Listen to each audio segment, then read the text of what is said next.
公元2119年5月，人类开始变成玩偶，毫无预兆，更找不到原因。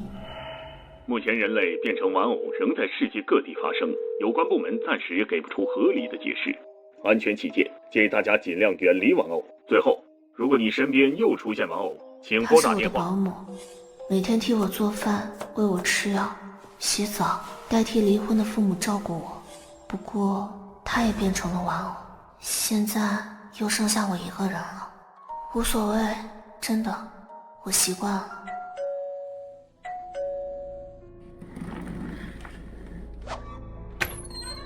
你是微微，你好，我是沈墨。你妈妈知道这边出事了，让我来接你。我妈她为什么自己不来？沈墨，妈妈的生意伙伴兼备胎沈叔叔的儿子，长得还挺像。收拾一下吧，我送你去江城，那里比较安全。哼，比较安全。走吧。不去。现在城里不安全，能走的都走了，你留下来没人照顾，也是死路一条。我这个样子，去哪都是死路一条吧。你住哪间？喂，你想干什么？我不跟你走。放我下来！你现在是不是觉得救了一个孤苦无依的女孩，自己很伟大？可你知不知道，你其实是在害我。到了江城，我一个人，还是个瘸子，该怎么生活？你知不知道，我连吃饭上厕所都要人帮忙，你根本什么都不懂。我确实不懂，但我至少明白一件事，留下来你会死得更快，离开或许还有希望。希望？你在车里待着，我下去看看。怎么办？难道没有别的路能走吗？别的路也都是人偶啊。从这里过去会变成玩偶吗？不知道，先看看情况吧，不行再找别的路。喂，后面的这条路可以走。大哥好样的。看来没事。你说人偶有没有可能是身体动不了，意识却还清醒呢？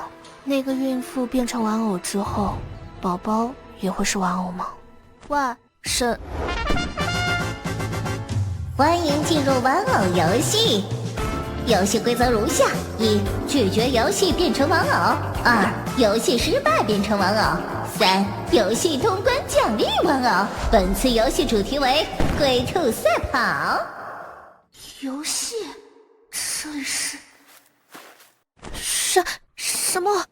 这到底是怎么回事？我们刚刚明明还在车上啊！这到底是怎么回事啊？那个光头呢？他不是说没事吗？是啊，他说可以走，我才跟来的。大家听我说，事已至此，埋怨解决不了问题，大家只能齐心协力，团结起来，才能离开这里。我刚刚看那边好像有跑道，有谁愿意和我过去看一下吗？我可以一起去。我也跟过去看看，可能会有危险，你就在这里等我。不行，你答应把我平安送到江城的，这么快就丢下我吗？你是不是后悔了？觉得我是个累赘？哼，不会扔下你的，那就一起过去吧。老公，我害怕，我们还是离开这里吧。老婆，你这是要去哪儿啊？老公，那这位是？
过会儿我背着你跑，不过如果你害怕的话，我可以抱着你跑。还是背着吧，你抱着我跑不快。好，搂紧了。开什么玩笑啊？难道我们要和那些兔子一起跑吗？这是当然，兔子是龟兔赛跑中最重要的一部分，选手要避免被兔子追上。终点呢？终点在哪里？赛道全长200米，通过正确的终点即可进入下一轮比赛。3轮比赛后，游戏结束。兔头人一直在强调正确的终点，我猜想要赢得比赛，并不需要跑第一，而是首先要跑得比兔子快，然后找到正确的终点。正确的终点是哪一边？不知道，答案应该会在200米赛跑中会有所提示，也许在左边，也许在右边。即便瞎猜，也有50%的正确率，生死就在一线之间。老公，我害怕。松开！你拉着我，一会儿怎么跑啊？好了，诸位，规则说明到此为止，请各位做好准备吧。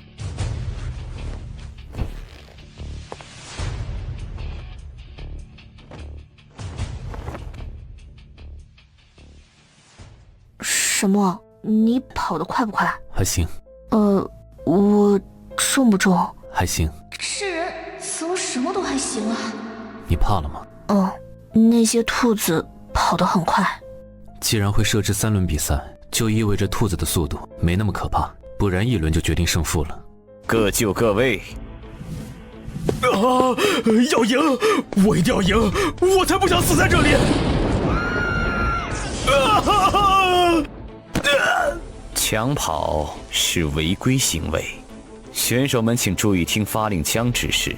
什么？一会儿等他们先跑了，你再跑吧。我宁愿被兔子咬，也不要被检察官杀死。放心，我们俩都不会死。预备！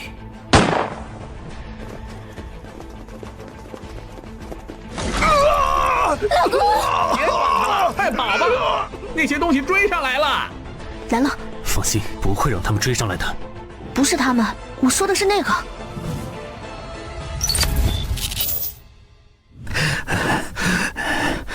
小白兔，白又白，正确的终点是1还是2？到底是什么意思啊？是右边，小白兔白又白，2只耳朵竖起来，2级是2，答案是右边，2号跑道。小慧，快点，我在2号，马上就到了，坚持住。小慧，不要！没事了，到了终点，他们应该就不会攻击了。我再也跑不动了。小慧，你没事吧？哎，这有什么东西挡着？小慧，你等我，我现在就过去。这是怎么回事？我改变主意了，我要选那边，快放我过去！我选的那边，我知道答案了，快放我过去！不要！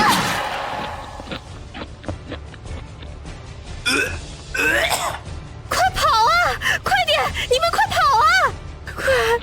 快跑啊！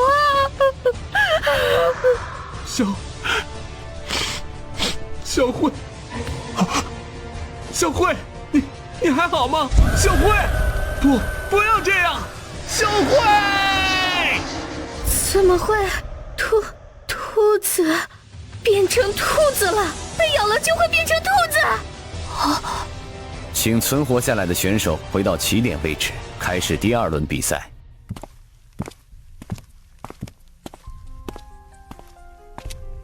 什么？你走慢一点，多缓一缓。这点体力我还是有的，就是题目有点麻烦。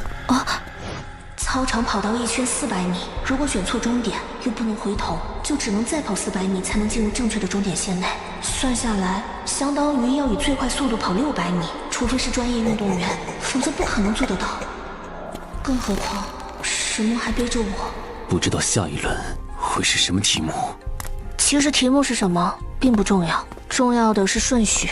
有一个办法可以100%赢得比赛。100%赢得比赛？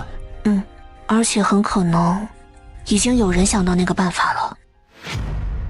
为什么觉得是他们俩？就是感觉哦，感觉？难道是女人的直觉？不好意思，是瘸子的直觉。身处弱势的一方对强势的一方表露出来的恶意会很敏感。有点意思。那你待会儿搂紧了，掉下去我是不会回头捡你的。放心，死也不会松手。龟兔赛跑第2轮比赛马上开始，请各位选手做好准备，预备。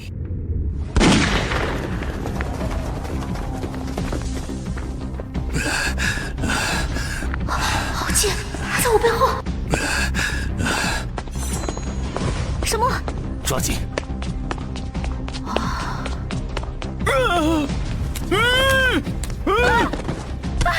手！兔子要来了！来了。乌龟的胆囊在肝哪叶？肝脏分左右2叶，乌龟的胆囊在左叶还是右叶？上次的题目还是幼稚的儿歌，这次却是一本正经的生物题。这什么鬼题目呀？谁会知道啊？微微，你知道答案吗？除非这里有兽医，否则谁知道答案？好痛！兔子趁机在左边跑道。兔子会攻击选择错误的人，所以答案是肝右叶2号跑道。第2轮比赛结束，请选手回到起点位置，开始第3轮比赛。小慧，我来了。这就是你说的100%赢的方法。兔子不能进入正确的终点，所以只要有人选错，就能预判正确的终点。这是想逼我们自相残杀？确实如此。表面上看，这个比赛比拼的是体力，但实际上，谁能突破底线，对同伴下手，就能获得更高的存活率。你看人倒是很准，就是恃强凌弱。有些人看着正常，却喜欢对妻子、孩子、老人动手，这是因为力量悬殊。面对弱者，强者可以肆无忌惮放大心中的恶意，占有、凌辱，甚至剥夺生命。像你这个国家安全总署最年轻有为的军官，应该不会明白身处弱势的滋味吧？我现在体会到了。啊！你看，在他面前，我们都是弱者。请选手尽快到起点前准备，最后1轮的龟兔赛跑马上开始。请选手各就各位，预备。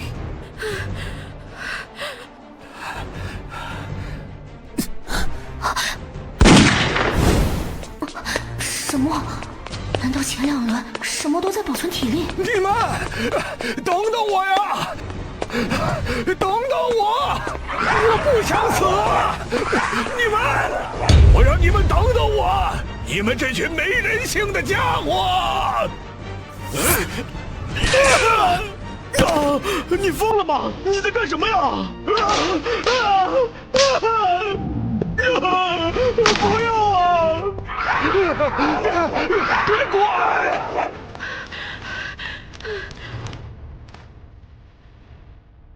又是这种鬼题目。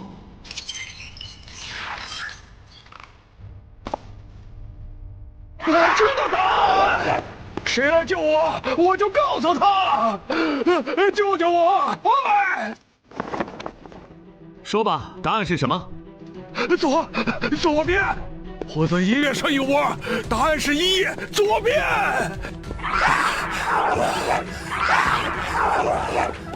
我说你们怎么都不走了？那大叔不是说答案了吗？走啊！不准过来！玩刀可不好，小妹妹。把刀给我。微微，那大叔说的左边，你觉得可信吗？不对，这题我刚好知道，兔子是双子宫动物，答案是2号跑道右边。好，我相信你，那你忍着点。什么？把我抛出来了？什么？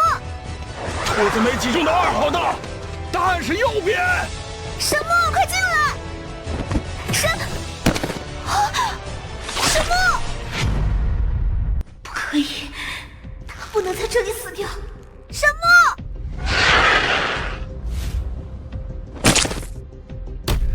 黄毛，那什么？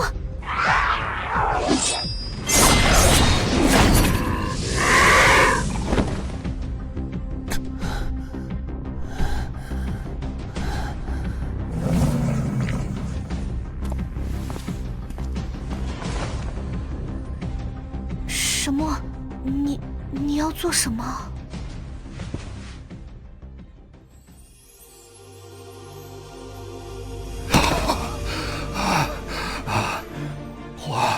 活下来了！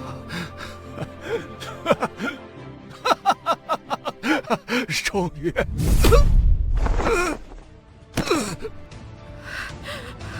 疯婆娘，你脑子瓦特了吗？游戏都结束了，你这是做什么呀？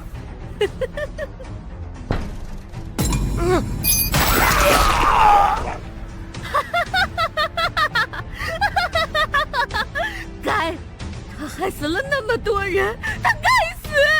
他还故意告诉大家假答案，该，不好！攻击参赛选手属于违规行为。刚刚那个男人也攻击过其他人，为什么没被处罚？检察官需要保证游戏顺利进行、顺利结算，所以游戏结束后不能攻击已经通关的玩家，会影响游戏结束。同理，游戏开始前也不能攻击玩家，因为玩家数量减少可能会导致游戏无法进行。好了，我现在宣布龟兔赛跑游戏结束，恭喜2位通关本次游戏。乌龟终于跑赢了兔子，理应获得奖励。你们可以得到1枚乌龟胜利奖章，也可以选择赛场其他物品作为奖励。这些东西有什么用？奖励的用处只有在得到之后才会知道，所以2位的选择是：我要这把发令枪吧。那么你呢？你很特别，一步也没跑，却赢得了比赛。我很想知道你选的奖励是什么。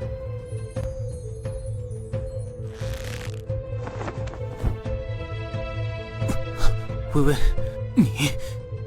哦，你要选的奖励是我。可是选择监察官作为奖励，似乎并不符合规定。没有这条规定，你没有宣布这条规定，不能判定我违规。不说清规则就随意判定他人违规，才是最大的违规。你刚才说可以选择赛场其他物品作为奖励，你也在赛场内。微微，好吧，按规定，监察官是不在奖励范畴内的。不过你说的也有道理，没有解释清楚原则是我的失职。我愿意将1/10的我作为奖励送给你。1/10的我？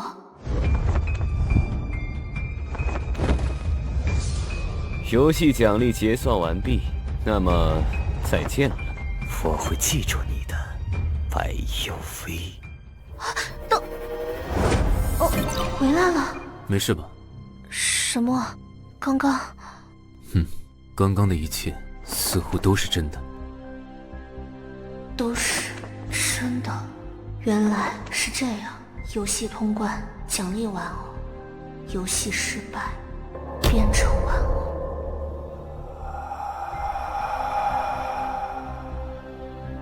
所以世界才会变成这样吧？微微，微微，微微，啊，真的没事吧？嗯。手机没有信号。收音机好像也收不到信号，还是先离开这里吧。好。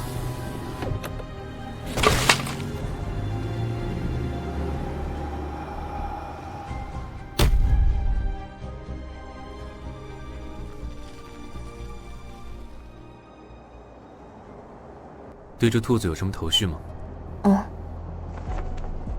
拿到的时候就看到了。这只兔子可以在半径2米范围内释放电能，电能最高可达到兔子先生的1/10。这只兔子可以在半径2米范围内释放电能，电能最高可达到兔子先生的1/10，没说明电压或电流数值，所以不清楚这个1/10到底有多大效果。还有就是需要充电才能用。啊？充电？能把人拖进游戏这么超前的科技，产出的奖励还要充电？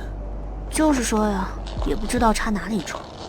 怎么样，道具的信息对你的调查有帮助吗？不是吗？刚刚在游戏里也是，那个黄毛，你根本没必要冒着危险把他救出来吧。之后又一直观察他的身体变化。国家安全总署的高级军官，总不可能认识那种街头混混吧？所以，你根本不是来接我的，你只是来调查的。什么？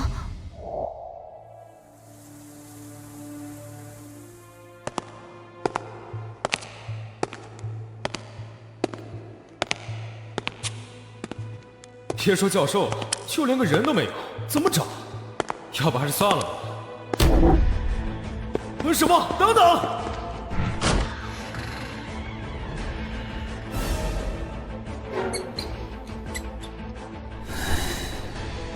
撤退吧。向总部报告就说，除了你以外的所有人都变成了人偶。准备离开的时候就接到你妈妈的电话，特意过来接你，满意了吗？枪你拿着吧，关键时候应该能保命。哼，命都差点丢了，还有闲心去接别人女儿。顺道吗？非亲非故的，哪犯得着特意来接我？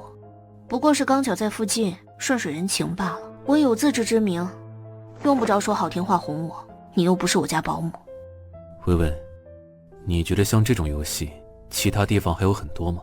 这不是明摆着吗？不然谁会需要这种东西？开一枪就让对方不由分说的跑，离近了就放一道闪电抽人。哼，这些道具显然是为游戏而准备的。现在的世界已然成了一个游戏地图，那么江城呢？就真的安全吗？如果江城也出事了，你打算怎么办？你只是答应我妈送我回江城，没义务管我在江城是死是活，而且你有任务在身，应该回去复命。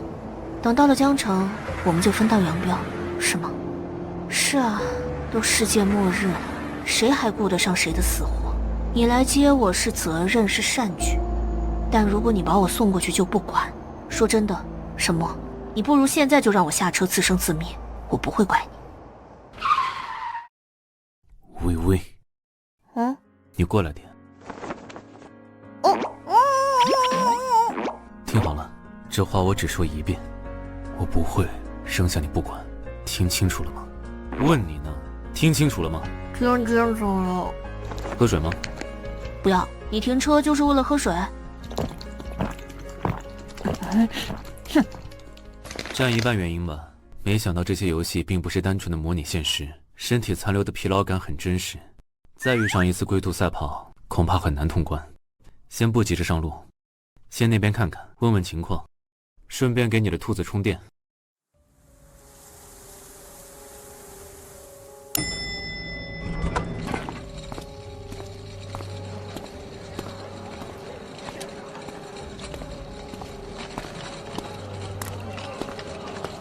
还以为有救援来了呢。怎么了？不就是一个男人和一个残疾女孩子吗？有什么好看的？没什么。沈墨，等等，你就把兔子放在那儿。原来这样就可以了，怪不得找不到插口。能看到电量在增加吗？不，我只是能感觉到大概……你家有泳池吗？怎么？感觉像拿着细水管往泳池里面注水。你猜什么时候能注满？这个形容还真是生动。那或许我们还是得离开这里。刚刚大概看了一遍，这个服务区应该也收不到信号，食物和水也被人搬空了，留在这里的话感觉也不太好。现在出发的话，应该能赶在天黑前到江城。什么？怎么了？那个，我想……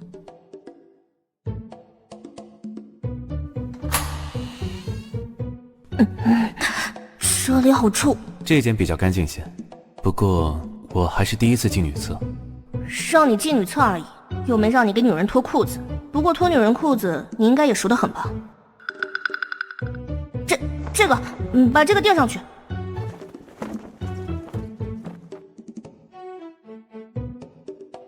薇薇，我说，你自己真的不用我帮忙？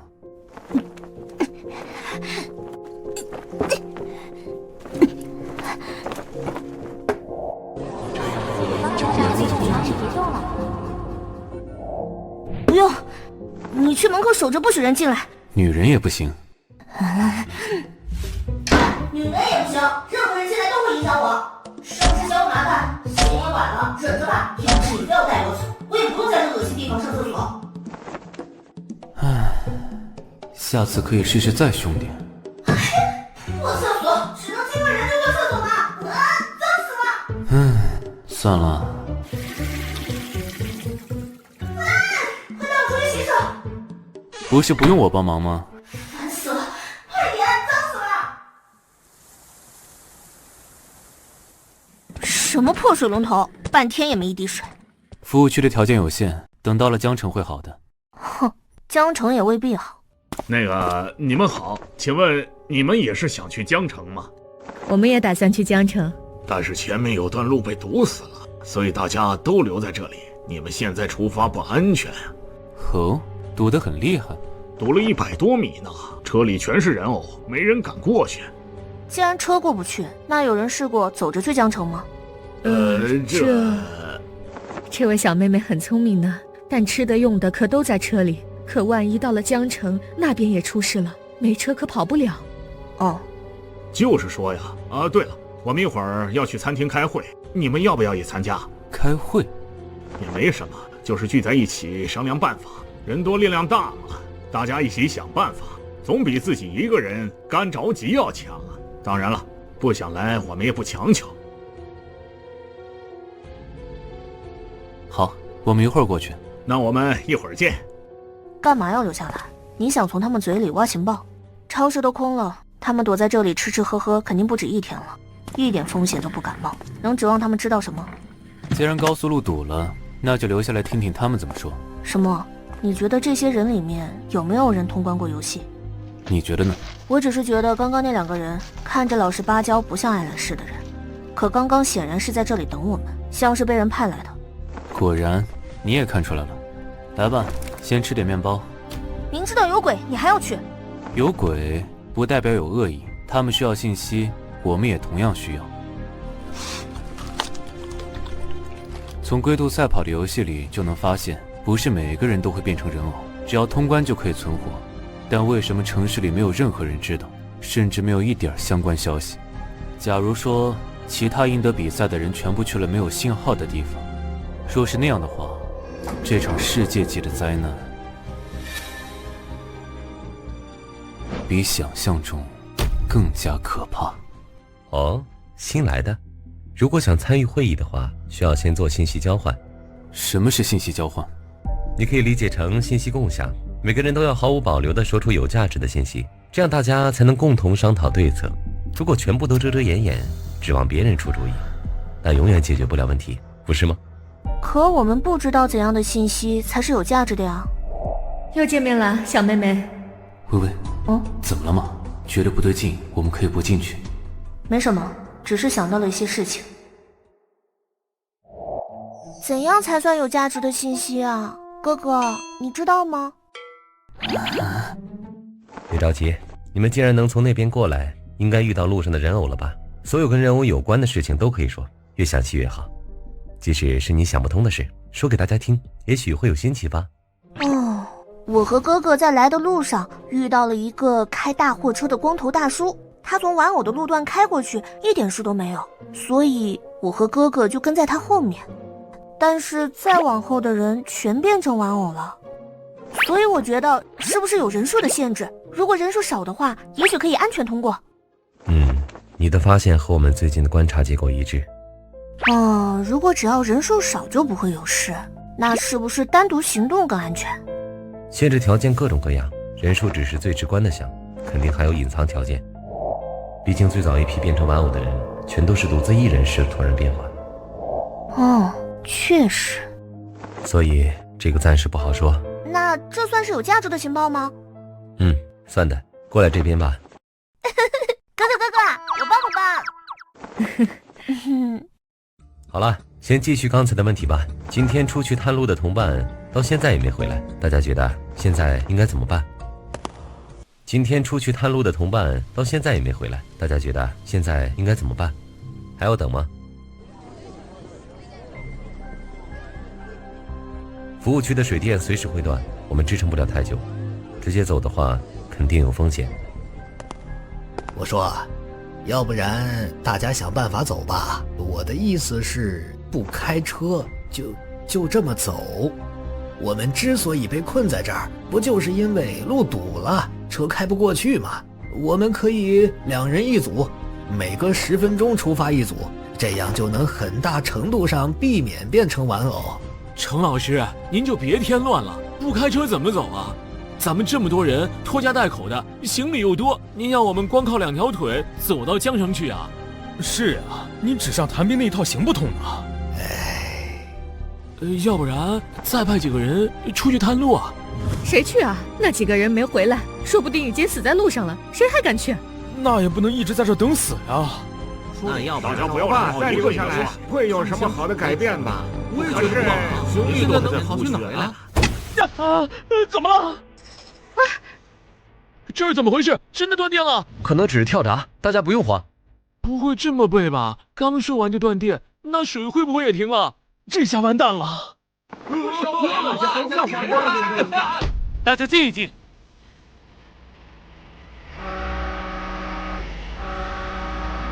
有人来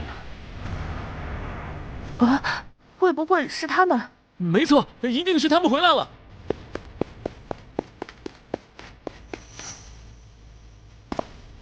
是真的，探路的人回来了，他们没事，太好了。嗨，怎么了这是？一个个都杵在外面做什么？是笑哥，太好了，他们终于回来了。干嘛？难道你们以为我们都死了？大家都很担心你们啊。哎，你们的车怎么换了？车在半道上坏了，这是在路上找的，要不然早回来了。你们又是怎么回事？为什么都在外面？服务区断电了。那就把蜡烛点上，而且超市里还有不少手电筒。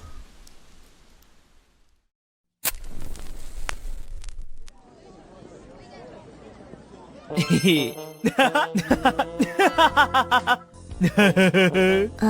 这个人的笑容也太刺眼了吧！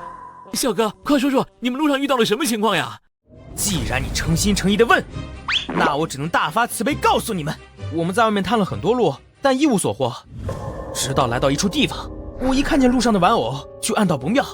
这是最后一条路，如果这条路也走不通，难道要无功而返吗？正所谓天无绝人之路。说时迟那时快，我脑中突然灵光一闪，发现这些玩偶不对劲。啊？怎么不对劲？没错，正是这双火眼金睛发现了不同寻常之处。谈笑差不多就行了啊，你还嘚瑟起劲儿了。别打岔。那么有谁知道我们为什么要躲开有玩偶的地方呢？这还用说，因为会变成玩偶呗。偶发性出现的单个玩偶通常没有威胁性，但如果是某个区域大面积出现玩偶，就要引起警惕，是该区域磁场波动异常，会对人体造成不明影响。这就是大家要避开玩偶的原因。好了，谈笑，赶紧说吧，别卖关子了。既然你也诚心诚意的问，那我就……以后身边绝对不能有这样的人。一般来说，大范围出现的玩偶会有自己的固定动作，他们变成玩偶前是什么动作，就会被固定成什么动作。在开车、在聚餐或者站着不动。可是我们在路上遇到的玩偶姿势一模一样，都是横七竖八倒在地上，更像是变成玩偶后被人故意挪到路上，摆成了躺着的姿势。啊？什么意思？为什么要刻意挪动玩偶？啊？哼，难道是为了找个地方统一处理玩偶？可是这样很容易误导后来人呐。正是如此，就是为了误导他人，挪动玩偶的人不希望别人从那边路过。谁会这么干？为什么不让人过去？心思也太毒了！别让我碰见那些人，否则我一定要让他们好看。好了，然后呢，小哥啊，你们找到误导我们的人没？那是当然的。结果你们猜是怎么着？原来有一伙人占了一家食品加工厂，里面的东西够吃好几年。他们怕别人去抢了资源，就故意把附近的玩偶扔路上，吓唬过路车辆。但是笑爷我火眼金睛啊！嗨，我左拳猛虎下山，右脚飞罗马尾。救命啊！救命啊！哼，就是这样，把他们打得满地找牙。这么说，你们刚刚车里的是食品加工厂的 ？Bingo， 不愧是张总，就是加工厂的食物。不把食物带回来，估计我们的车也不会坏吧？谈笑，别偷懒，快过来帮忙。哦。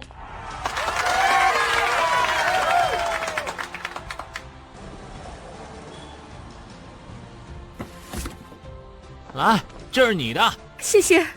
给你，这是你的。大家不要急，食物是够的，一个个来。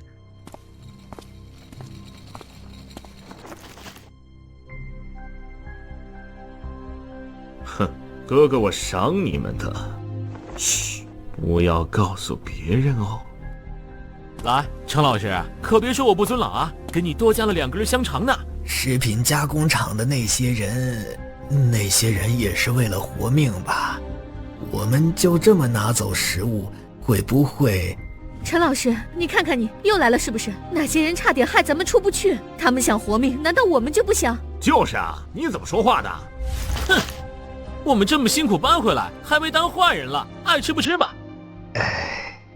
好，现在大家手上应该都拿到了食物吧？要是有落下的人，也可以随时来拿。那么接下来我要说一个事儿，我们不能继续待在这里了。刚才我派人去检查了，电闸没有问题，是整个服务区断电了。也许再过不久，水也会断掉，继续待下去是没有希望的。大家也不用太担心啊，探路小队今天也证实了，那条路是人为摆动的人偶，说明我们的路并没有被堵死。对啊，张华说的对，我也同意。太好了，终于可以离开这里了。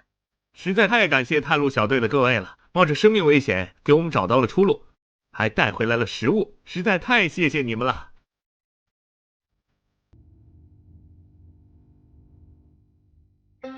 累死我了。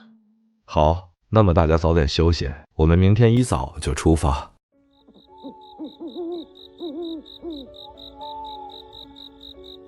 什么？你不睡吗？等你睡了我再睡。等我睡了就太晚了。训练的时候，我每天只睡4个小时，足够了。也是，不得不佩服这个男人的体力，在游戏里背我跑了3轮，只流了一点点汗。我和你一块看地图吧，怎么看？首先，我们现在大约处于这个位置，从这开始，后半段有玩偶，所以明天要改到升荣高速，由今天出去探路的那些人领队，从真江绕道去江城。怎么了？我困了。冷不冷？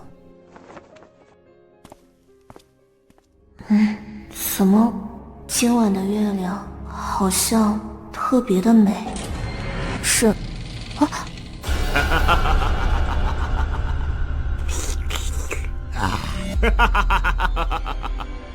小妹妹，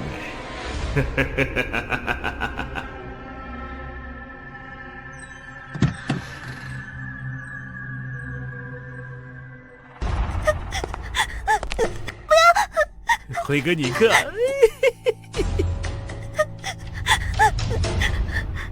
别害怕，来哥哥这边。你们这在做什么？啊？哟，这不是张总吗？张总啊，张总，你说你晚上不睡觉，到这瞎晃什么啊？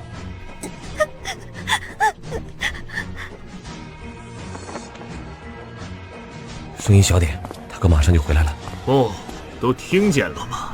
张总让咱们声音小点儿。没问题，咱们兄弟几个声音小点儿。你们看到张总那样了吗？那女孩好惨啊！快睡吧，别多管闲事儿。怂蛋！就是说呀。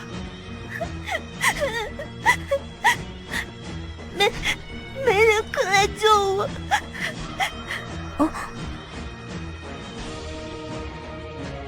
什么？嘘！好了，小妹妹，我们继续吧。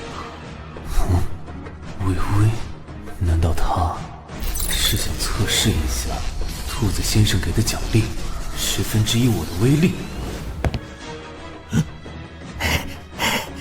你们放开他！朝朝日月，朗朗乾坤，你们怎么能做出这种事儿？我跟你们拼了！哇！你这傻老头在瞎嚷嚷什么呢？你们简直目无法纪，丧尽天良！难道你们没有母亲吗？没有姐妹吗？没有女儿吗？还说！我让你说！还有谁？还有谁不服？想英雄救美的赶紧出来！狗拿耗子多管闲事儿！要是没有辉哥，你们今晚还在挨饿呢！一个个的不识抬举。你说谁不识抬举？笑哥，欺负女人和老人。昨晚怎么就没看出你们是这条路子上的？哥们儿，别扫兴！别，千万别叫我哥们儿。笑哥我闯荡江湖，靠的是一身正气，坦坦荡荡，可不敢教你们这种兄弟。怎么着？喊你一声笑哥是给你脸，今天是想给脸不要脸了？行，给我多少脸了？要不，我现在还给你。辉哥，你还好吧？干他！死矮子，一边去吧你！哎，小哥，我让你狂啊！给我打，打死他！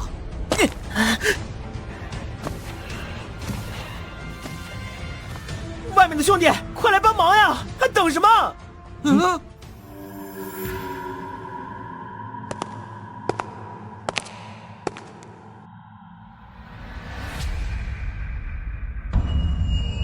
还愣着做什么？干他！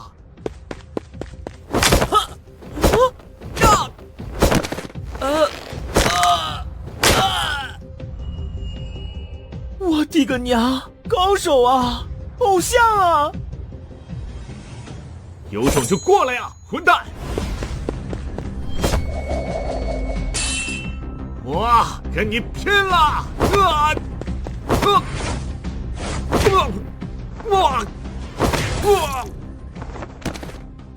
简直了，简直了！我说哥们儿，也太能打了吧，太酷了！特别是刚刚那招，我打！不对，重点是那个，对吧？程老师你也看到了吧？那哥们儿全程只用了右手，简直太帅了吧！可是干嘛非得最后一刻才出手？是不是觉得最后一刻才能显得威风？嗨，放心，我懂。哎，哥们儿，等等。那个车。哥们儿，怎么称呼？我叫谈笑，谈笑风生的谈，谈笑风生的笑。你呢？哇塞，原来这是你们的车呀，酷！啊，还有这个是你们的包吧？我看你落在超市了。谢谢。嗨，不用谢，咱们江湖儿女，路见不平当然要拔刀相助，出门在外靠兄弟。今日我帮你，来日你帮我，拼的就是义气。以后有什么事尽管找我，我笑哥绝对义不容辞。不过你要实在想谢我，我也不能不领你的情呀。能不能教我几招？就像你刚才那几招，特带劲儿。怎么弄来着？我操！你看我这姿势标准不？什么？怎么了？没什么，只是在想，这世上究竟是好人多，还是坏人多？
他们就住在望阳中路，不知道你们是去哪个地方？如果不顺路，就近把我放下就行。我们去杨树江南路。真的吗？望阳中路离那里不远，正好顺路。哎呀，真的太谢谢你们了。喂，小哥，你这样开车很危险呐。放心，非常安全。不信你过来呀。你也担心他们会找陈老师的麻烦吧？好哥们儿，够义气。我谭笑果然没看错人。哎，做好事有什么不好意思承认的？前面带队的车开得越来越慢了呢，而且路边也越来越多废弃的车。有情况？不好，又是玩偶。怎么直接停下来了？又堵住了。啊，又是玩偶，这还能过去吗？肯定是食品加工厂的人干的吧？那食品加工厂就在附近，肯定是他们干的。同样的把戏没完没了了，我看他们就是闲的。而且这已经是最后一条路了，不过去我们就无路可去了。喂，你们几个过去搬开那些玩意儿。嗨，也是，我们拿了他们的食物，估计怀恨在心呢。不是吧？是食品加工厂的那个大妈，还有那旁边的大叔。什么？肖哥，快去让大家不要再往前开了。谭笑，你找死啊！张华，现在是什么情况？不能再往前开了，前面那些玩偶全部都是食品加工厂的人。你确定吗？我肯定，昨天抢他们香肠的时候还骂过我。事到如今，让大家赶紧保持距离，聚集在一起太危险了。幸好这次发现的早，不然后果不堪设想。啊，什么玩意儿？地面在往下陷。什么？啊，这是怎么回事啊？啊！救命啊！不好！欢迎进入玩偶游戏。这里是什么地方？我不会是死掉了吧？哎，谭笑起来了。啊，谁在搞我的头？我没死吗？呀，我怎么全身都是泥啊！我帅气的形象，我还是死吧。沈墨，把我放在那里吧。好大个田螺，会不会是活的？放心吧，都死了，只剩下空空荡荡的田螺壳。这里到底是什么鬼地方啊？这也太滑了吧，完全爬不上去呀！我劝你们还是别白费力气了，这里可是玩偶游戏，搞不好我们都会死在这里。虽然我也只是经历过一次，但那次我们16个人最后也只剩我一个。如果我是你们，现在就会好好观察地形，免得一会儿游戏开始了，两眼抓瞎，干等死。你说谁会死啊？混蛋！哇，好热闹啊！这次玩家可真不少呀，我看看呢，5、6、7、8、31、32、33。哇，这次参赛玩家有33人。大家好呀，我是本轮游戏的监察官。本次游戏主题为青蛙的金球，请大家努力通关哦。那个球在说话。大家干嘛都这样看着我？开心点嘛！玩游戏就是要开心啊！你们该不会不想玩游戏吧？拒绝游戏会变成玩偶哦。怎么玩？说说规则吧。早晚也是死，快点结束吧。嘿嘿，很快哟，游戏时长只有20秒，很快就可以结束哦。啊，20秒？都看到了吧？这里是一个金球，等一会儿我会以任意位置、任意角度、任意力度发球。你们的任务就是在20秒内找到我。怎样才算找到？我眼睛看到算不算找到？找到金球有2个标准：一，手要接触到球；二，球处于静止状态。只要有1个人能找到球，全部人都可以通关哦。很容易，对不对？既简单又好玩。不过为了让大家更好理解，我先示范一下吧。听上去不难，只要能有1个人找到球，就能结束游戏。跟兔子赛跑听上去也不难，最后还不是死了很多人。兔子能用吗？我可不敢用。在这个充满泥水的环境，如果一道闪电劈下来，估计全场的人都会烤焦吧。好啦，我就选这个位置吧。发令枪拿好，关键时候也许能派上用场。都看好喽，示范结束就会正式开始哦。记住，你们只有20秒的时间找球。那我要发球啦！可恶，完全跟不上。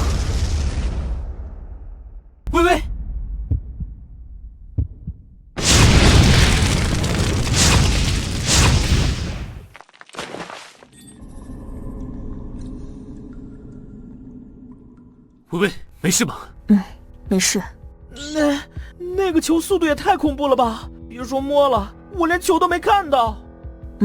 而且按现在的情况来看，我们应该得在这些坑里找到金球。现在以肉眼所见就有30多个坑了，怎么找？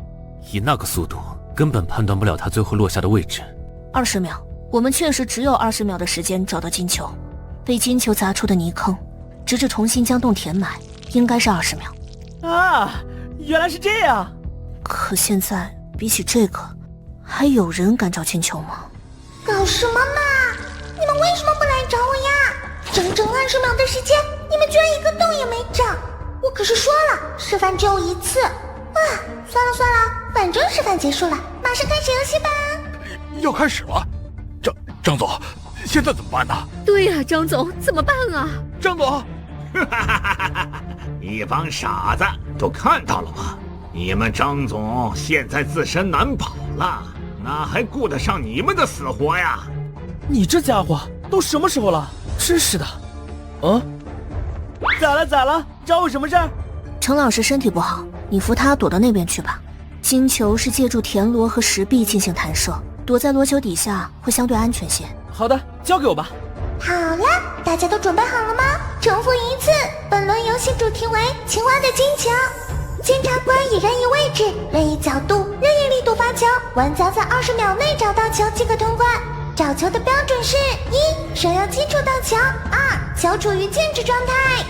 沈墨，你把我放在角落那个螺里吧。无论是躲是逃，都应该是绝佳地点。不过，怎么了吗？还有哪里不对？不知道，只是觉得好像忘了什么。那么游戏开始啦，我要倒数啦！等等，我漏了什么？没有啊。青蛙呢？主题是青蛙的金球，青蛙在哪里？青蛙啊！你们一会儿就知道啦。该不会像第1场游戏的兔子那样突然窜出来吧？什么？你不躲起来吗？这地方太偏僻了，很难观察到球的运动轨迹。可是，那么游戏开始啦，我要倒数啦！5、4、3、2、1。什么？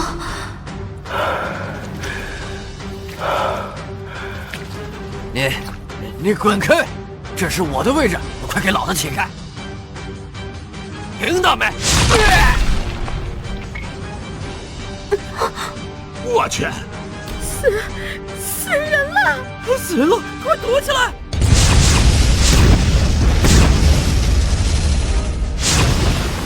停下来了，在那边，金球最后的落点在那附近。我的天，你能看到那颗球？不，我也只能看到最后一片水花消失的位置。好，接下来就看我的吧！哎呀！都愣着做什么？快找那颗破球啊！只有20秒啊！都想死在这儿吗？我来帮忙。我也来帮忙。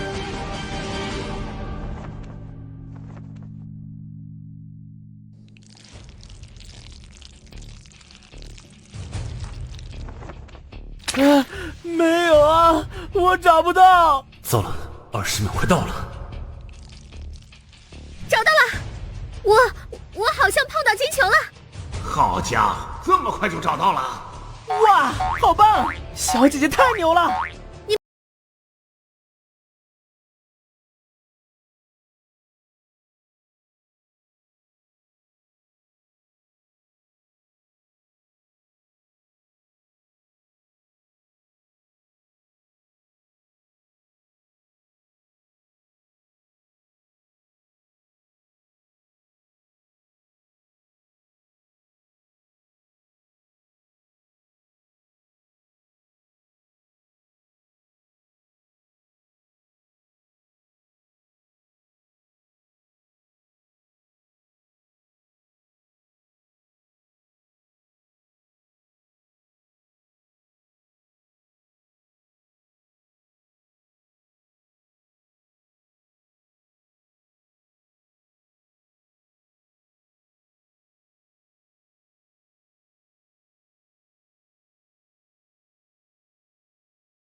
或者知识够丰富，答对每一题，又或是心够狠。不拘哪一种优势都能赢得游戏。而现在这场游戏，我看不到任何的生机。哎呀呀，真可惜，当前游戏失败。游戏失败，金球也没碰到，所以我们算输了。虽然失败了，但应该还没结束。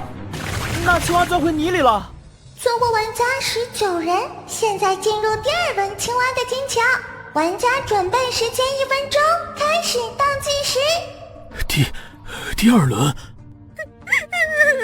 不要，爸妈，我想回家。微微，没事吧？我没事。我看还是换个位置吧。什么？怎么了？那里。你指的是螺壳的里面？可是被金球砸到，田螺会下沉。如果金球的撞击力度大的话，也许会整个陷进去。就算球把螺壳拍进泥里，也只是20秒时间。20秒后，青蛙会翻泥，螺壳会重新回到泥层上面。确实如此。这游戏里的田螺非常多，不可能毫无缘由。也许田螺的存在是为了给玩家制造掩护。或许吧。10、9、8、7。感觉还好吗？应该没事。大家听我说，都听我说，青蛙是动态视力生物，只要我们不动，在他眼里我们就跟泥巴疙瘩没什么两样，他不会发现我们。老头，你快下来，倒计时要结束了，你不要命了。小谭，我们要想办法自救，不能坐以待毙。你快告诉大家，要躲进田螺壳里，不能再叫青蛙给吃了呀。知道了，大家都听见了，快下来，利索点。3，不是，等，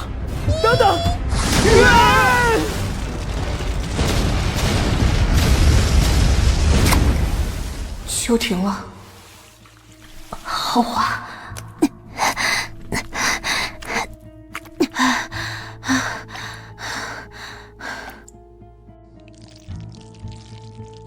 怎么只有沈墨和谭笑在找金球？辉哥，我们不去找球吗？你傻呀？刚才什么情况还没搞清楚吗？现在傻子才出去找球。沈墨，躲在螺壳里不好吗？为什么一定要以拯救天下人为己任？不过，如果不是你的话，我也已经死了吧。糟了，20秒了，你又重新填上了。那我们接下来怎么办？啊？怎么了吗？你的表情怎么这么难看啊？嘘。青蛙是动态视力生物，只要我们不动，在他眼里我们就跟泥巴疙瘩没什么两样。青蛙钻回去了。哎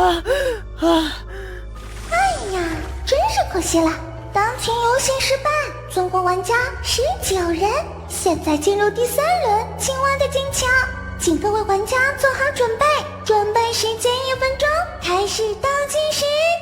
喂，老程，你的方法居然真的管用哎！谭笑，你没事吧？没事，我刚刚就按照你说的站着不动，就像这样，结果青蛙真的好像看不到我一样哎，厉害啊，老程！可就算这样，要在这么多泥坑里找到金球，只有你和沈墨2个人肯定是不够的，这样不行，下一轮我也一起帮忙找。老人家就待在螺壳里吧，都一把年纪了，要是有什么意外，我们可照看不到你啊！回去。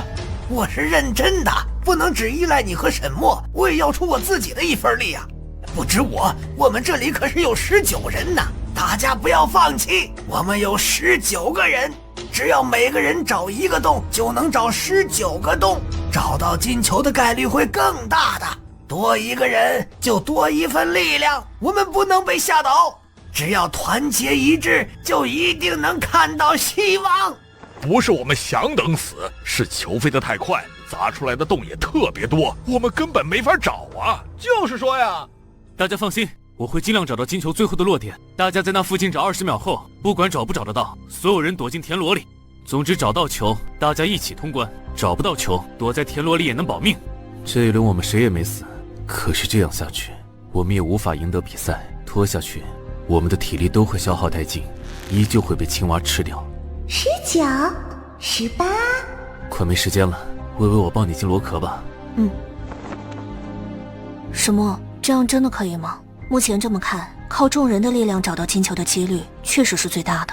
不过，这样下去，微微，别急，总会有办法的。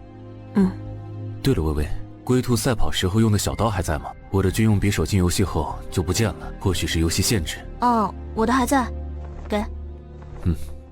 什么？我们接下来怎么办？就算我们能找到泥坑，时间也太短了，我才挖了1个洞，时间就到了，还不够我撒泡尿的时间。3分钟。啊？什么3分钟？他说的是青蛙的时间，准确的说，从青蛙出现到离开，总共3分15秒。如果刨除掉翻泥的过程，只有3分钟。我懂了，所以我们只要挨过3分钟，就可以坚持到下一轮。不，坚持到下一轮毫无意义啊！但我们有3分钟时间可以杀掉他。什么？你要杀谁？我要杀了青蛙。什么？我们真的要杀掉青蛙吗？可是，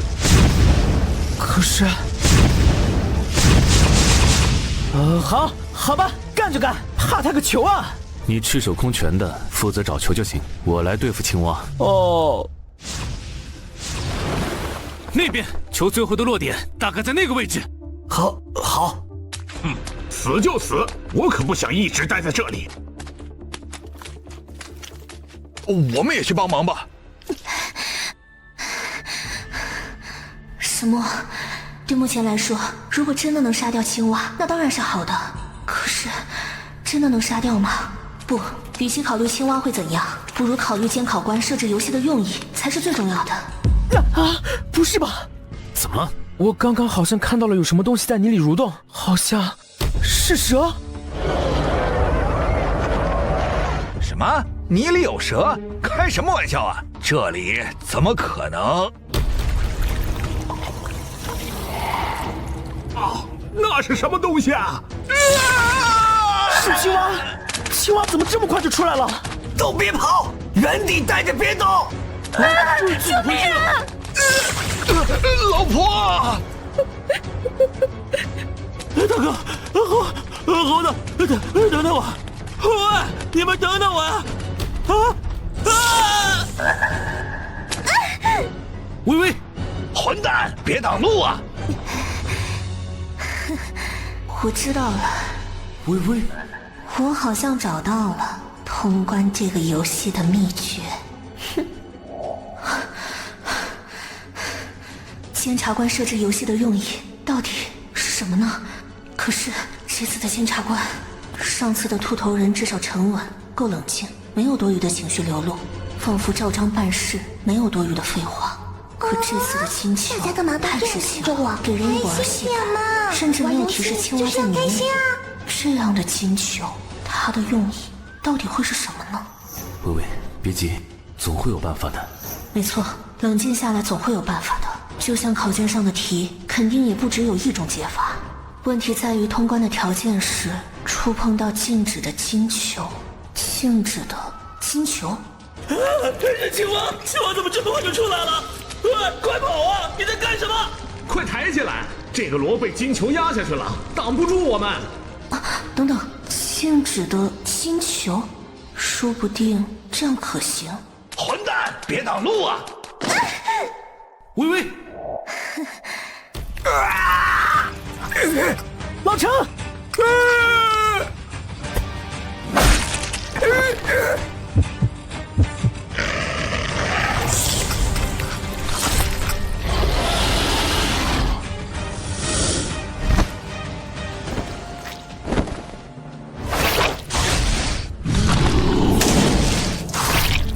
要不要把我想到的方法告诉沈墨呢？不过，男人长得帅是一回事，可在生死险境中爆发出的气势却是另一种吸引力。这时候我还在想，这种事是不是有点变态啊？都世界末日了，还不许人变个态啊？你知道怎么通关游戏？你知道吗？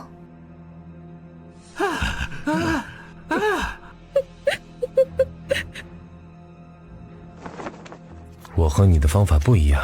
不一样吗？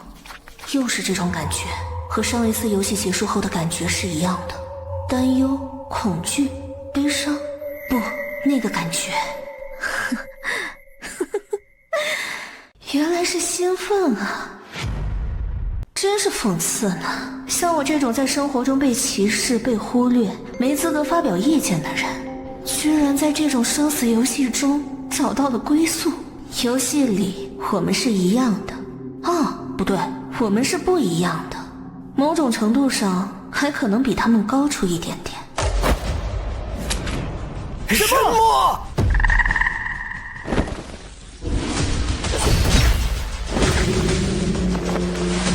青蛙要钻回去了！危险！什么？被拖到泥里了？什么？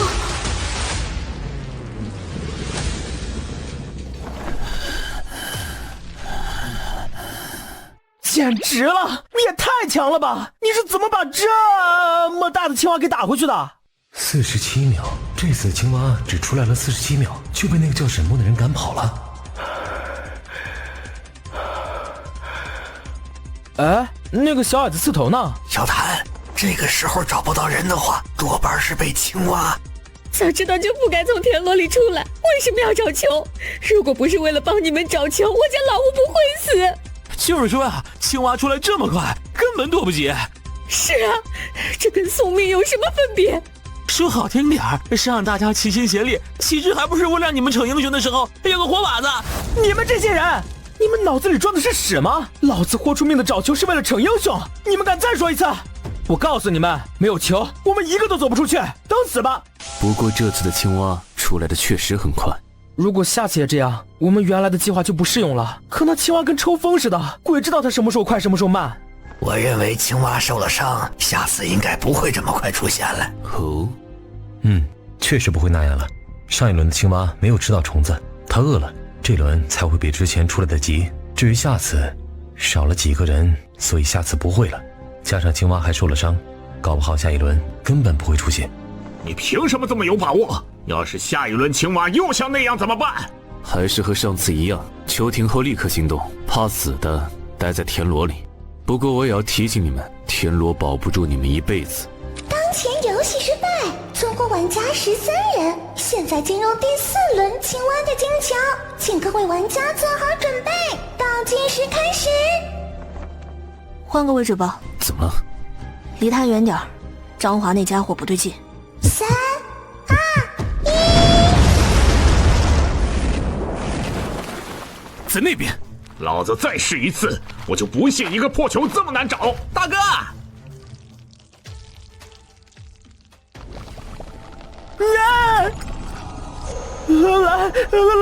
来了！青蛙，不会吧？那家伙怎么回事？他的伤完全治愈了。大家不要慌，站在原地不要动就。枪声，怎么回事？枪要不受控制了。不好，腿不受控制的想跑。不要啊！我怎么跑起来了？可恶！是因为刚刚的枪声，身体才不受控制。枪？难道？我的在这儿，不是我。枪是一次性道具，不是他。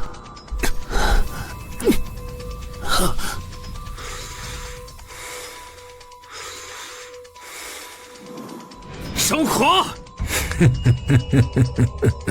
不是吧？老子的腿自己跑了，控制不住啊！老子的腿疯了，他疯了！来不及了！要死了！要死了！要死了！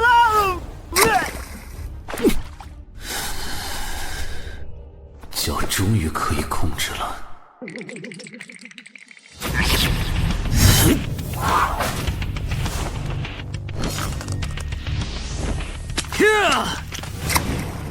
青蛙直接跑了。好家伙，这是怎么用这么小的刀子去砍那么大怪物的？你是神仙吧你？哎，这是啥？对了，刚刚好像被什么东西绊了一下。妈耶，老程！老程，你可别死呀！要不是你汤里面绊我一下，我刚才就完蛋了呀！以后我笑哥的命就分你一半了。只要笑哥我活一天，就不会让你死。我们闯荡江湖。闭嘴！程老师头上有淤青，可能是跑的时候撞到了螺壳。或者是被人给推的。不管怎么说，能捡回一条命也是运气。对了，刚刚到底怎么回事啊？为什么我的腿会疯掉，自己跑？因为刚才的枪响。枪响？以持枪者为中心10米内的人会全速奔跑，加上这里是封闭洞穴，容易造成回声，所以哪怕10米以外的人也受到了波及。那把枪估计是张华曾经通关过游戏的奖励，而且很有可能和我们参加的是同一个游戏。不过沈墨，你的意志力不错呢，听到枪响才跑了2步。所以我腿疯了，是因为刚刚的枪响？张华你大爷！有枪早不去打青蛙，你有病吧？我就知道那个张华肯定不是个好东西，居然想害老子！跟我出来，让我找到，看我怎么收拾你！张华的目的应该是减少人数吧？他大概觉得只要再死几个人，让青蛙吃饱了，自己就可以安全。怎么判断出来的？其实你也发觉了吧？这次游戏的监察官一直有意回避和青蛙有关的规则。玩家准备时间1分钟，监察官每次都规规矩矩的倒计时了。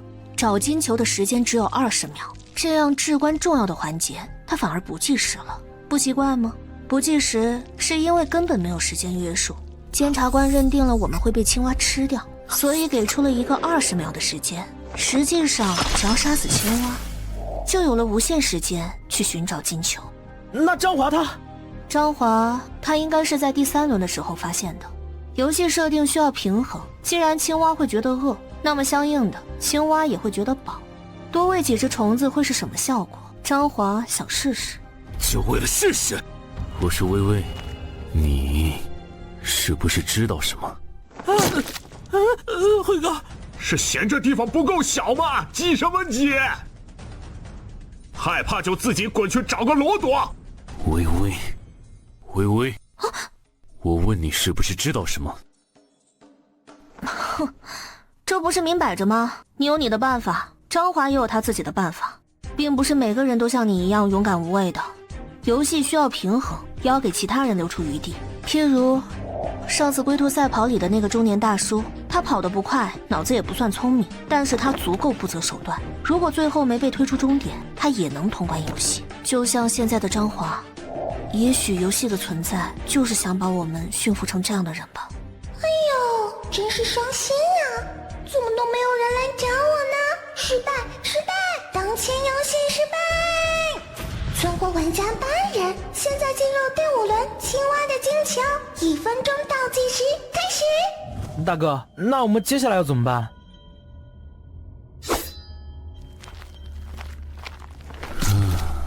休息。3、2、1。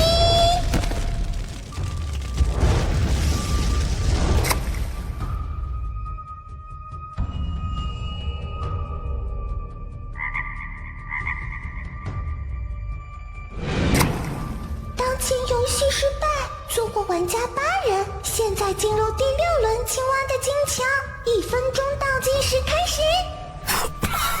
老程，你醒了，没事吧？头有点痛，哎，老了，比不上你们年轻人了。死去何所道，脱体同善恶。老程，你怎么了？小谭，现在是第几轮游戏了？第6轮了。小谭，我看我们的位置好像跟刚才一样啊。啊？这破球回把田螺撞进去，青蛙回把田螺顶出来，反正我看位置都差不多，一样又怎么了？那就糟了，小谭，我好像想到了可以通关这个游戏的方法。可以啊，老程，真的吗？来，快说说。老程，你没事吧？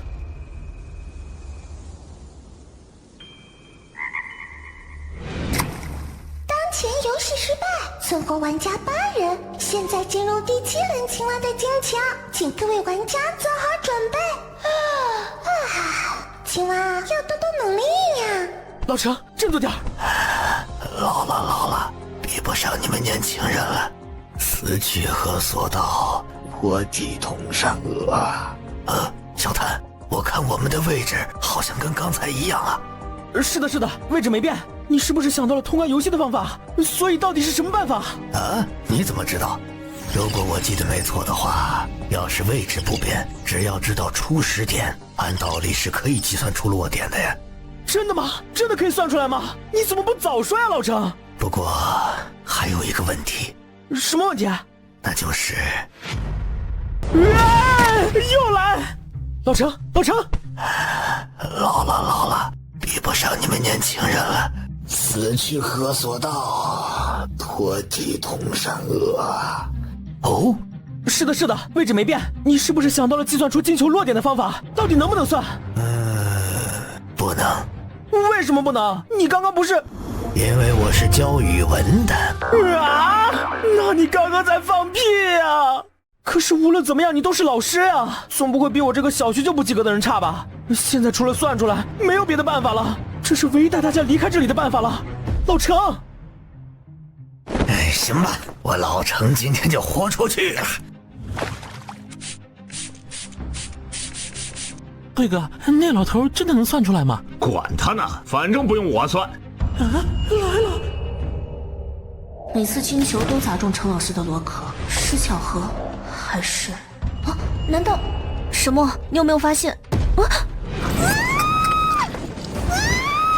喂，坚持住啊！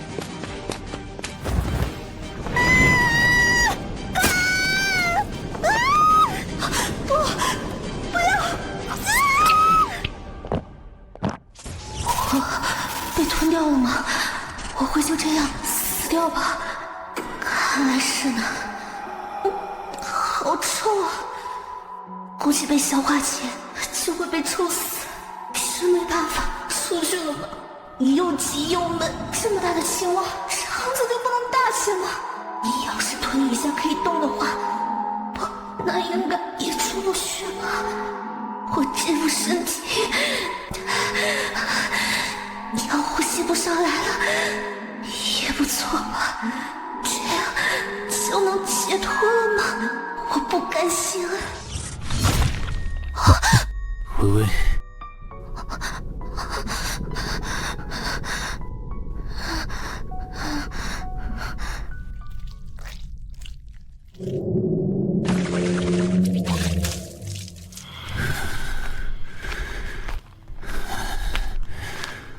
大哥，你们没事吧？你妹妹这是被吓着了。抱歉，我没察觉到。别怕，青蛙走了，被你哥哥划破了肚子跑了。嗨，好好照顾他吧。看得出你们兄妹俩感情很好，他离不开你。陈老师，落点算出来了吗？还没有。理论上是行得通的，但毕竟我是教语文的。当前游戏失败，存活玩家8人，现在进入第8轮青蛙的金球。哎呀，青蛙还是不够努力呀，看来只能让我想想办法了。1分钟倒计时开始。青蛙还能活动吗？已经被沈墨伤成这样。沈墨为了救我，好像消耗了不少体力。3、2、1，我要换球啦！加油啊，老程，能不能出去就看你的了。现在也只能指望那个老头了。老程，你怎么又晕了呀？贵哥，我看我们还是要自己想办法出去。哇呀！救命啊！青蛙急了，开始翻螺壳了。不对，他身上的伤又好了。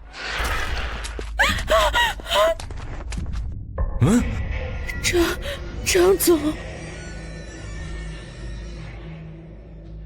初始角度大约45度，撞击后反弹到石壁，这里大约20度，往右下方弹射60，不对，入射角和反射角会形成一个等腰三角形，这样才能判断出球反弹以后的行进路线。不对，这种情况适用于平面矩形，但现在是圆锥体。老程，圆锥体的公式是什么呀？不行，想不起来呀。为什么偏偏这个时候？别算了，金球每次反弹次数超过60次，如果要通过推算每一次的行动路径来寻找落点，需要大量演算。这里没有计算机，没有纸笔，也没有足够的时间，算不出来的。老程，你振作点啊！那现在要怎么办？老程的办法已经是唯一逃出这里的希望呀。青蛙还是不行呀，青蛙回家吧。蝌蚪找妈妈，青蛙回家吧，蝌蚪找妈妈。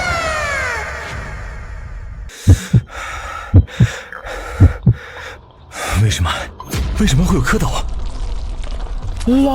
老程，快爬上去！啊！这是什么鬼东西啊！走开！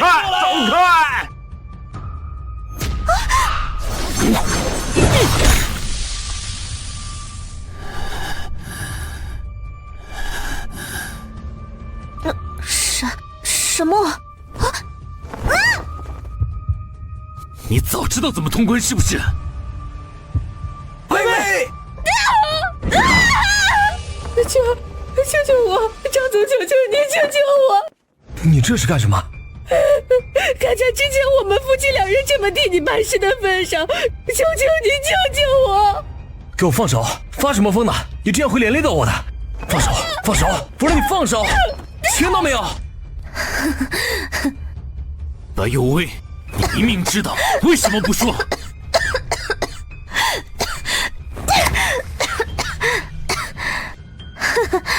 我为什么要说？说出来救他们？他们配吗？昨晚我出事的时候，那些人除了装睡，还做过什么？既然这样，张华，你们也一起去死吧！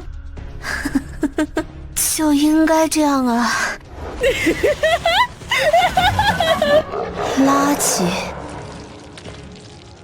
就应该被清理掉。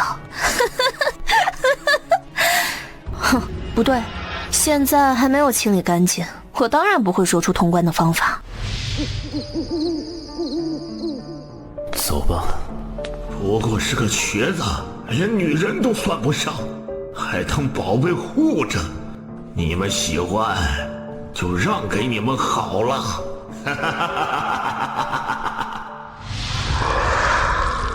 哇呀！走开！现在垃圾没有清理干净，我当然不会说出通关的方法。你是这么想的，你就不怕死？哼，我死了，你们一个都活不成。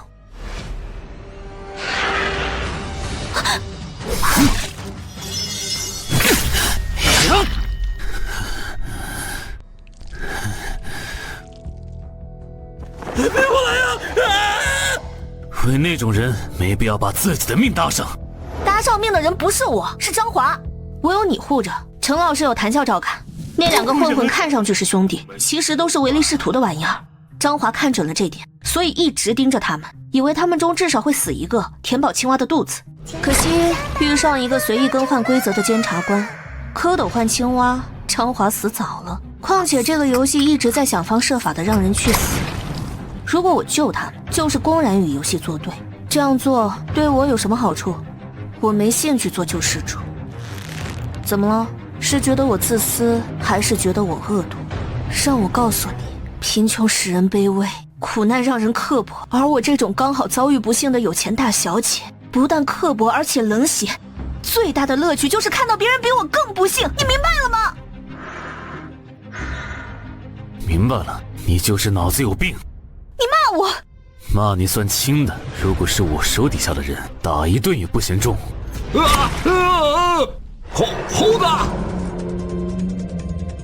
猴子！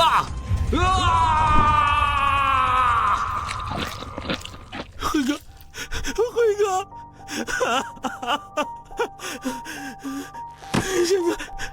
现在可以了吧？邱有为的人是刺头，豆豆的人是辉哥，我是负责拿手机拍，我没忘过你，可以说了吗？通关的方法，我不想死，我不想死。滚开呀！我让你滚开，臭八怪！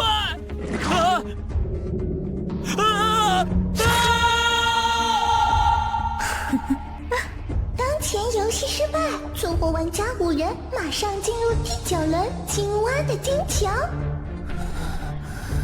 蝌蚪都走了。脚，我的脚啊！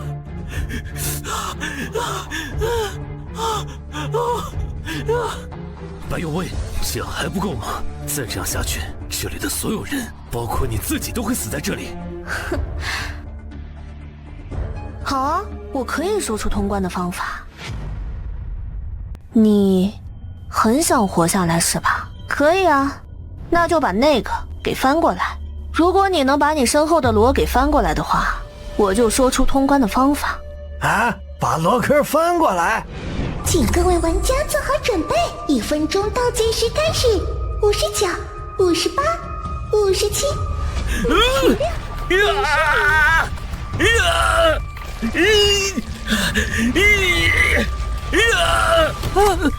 凭他一个人要把螺翻过去是不可能的吧？我看要不还是算了吧。不，我可以的，我再试试，让我再试试。不是的，我只是改主意了。那边那个吧。啊？你把程老师他们的螺翻过来。怎么了？搬不动吗？不想知道通关的方法了吗？30、29、28。我不能死在这里，我想活下去。不可以！我要活着，我一定要活下去！啊！混蛋，想活着就使点劲儿啊！你们，程老师，你可别误会了，我也只是想活下去。没时间了，有什么矛盾也先出去了再解决吧。我数3声，大家一起用力。3、2、1，加油啊！使劲儿啊！你们让开！我的个娘！这样就可以了吧？玩够了就快说出来通关的方法。用不着我说了呀，通关的方法，你们马上就会知道了呀。什么？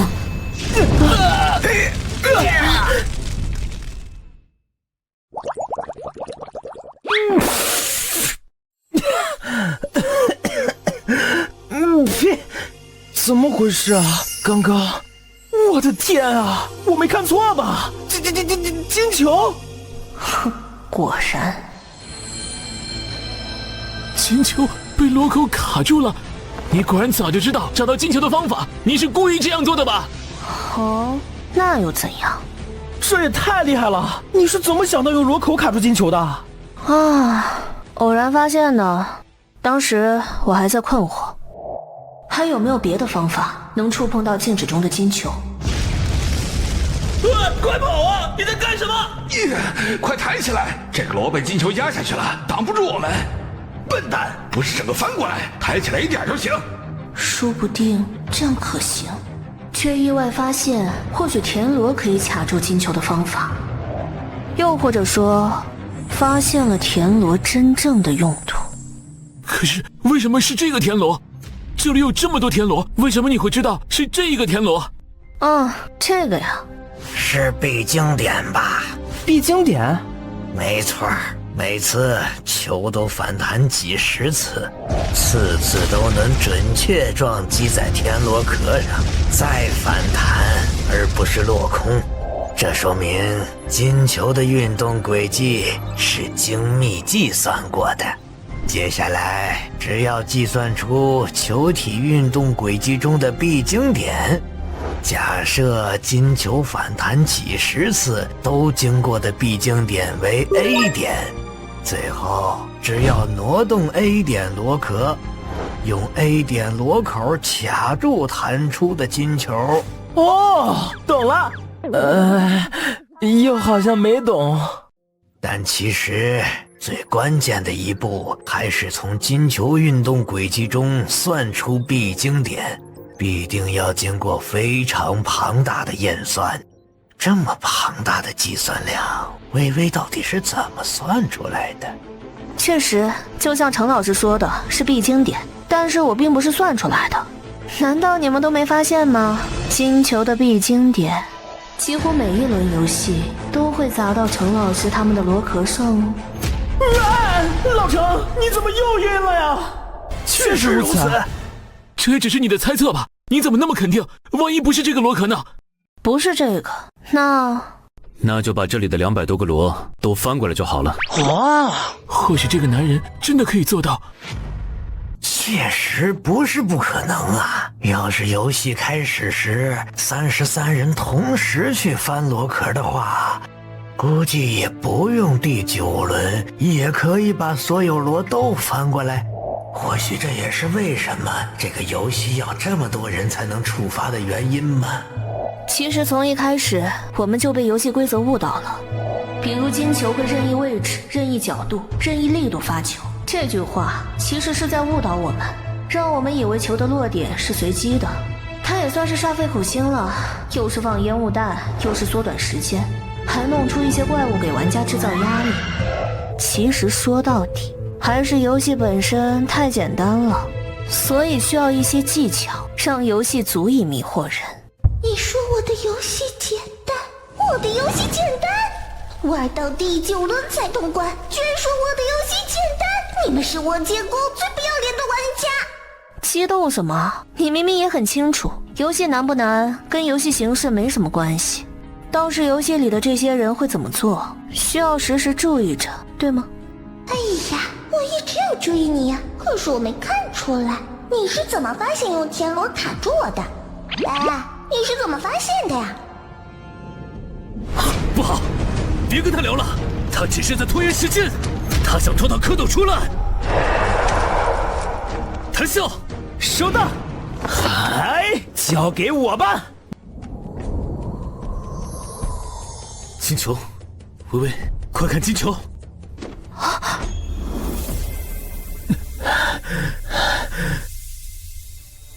静止的金球被触碰到了，恭喜恭喜诸位通关本次的游戏！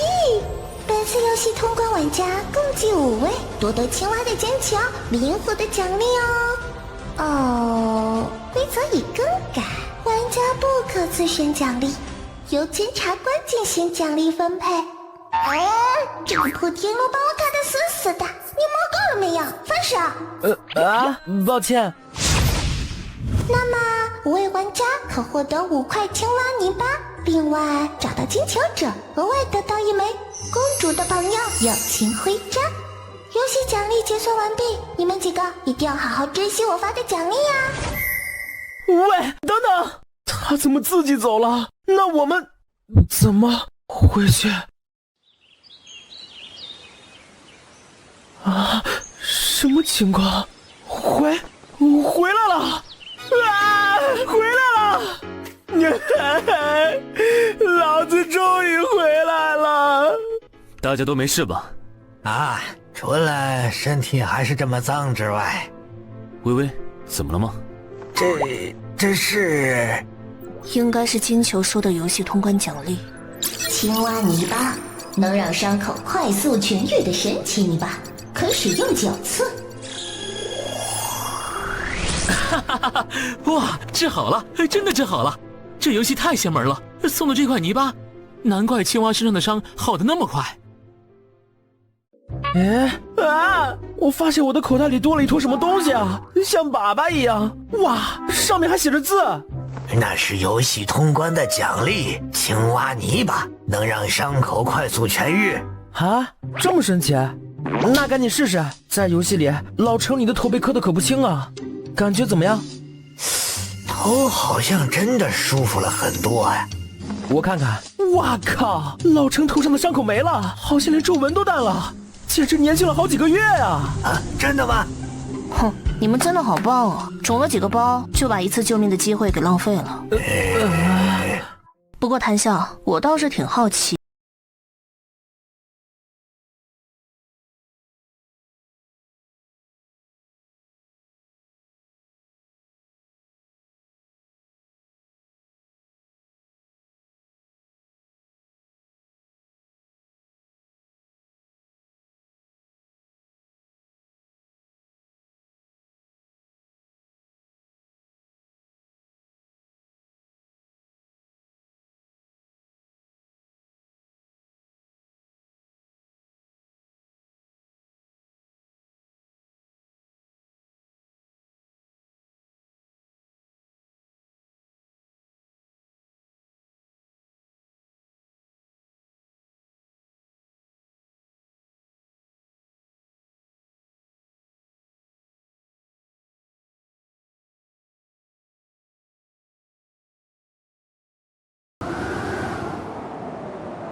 天空阴沉了，先离开这里再说吧。收到，老大。喂，前面的那兄弟，要出发了，你这样会阻碍到后面的车。喂，醒醒！喂，不是吧？人偶？喂，怎么回事？那个大叔真的变成人偶了？那傻子没记住游戏规则吗？游戏失败者变成玩偶。猴子，猴子！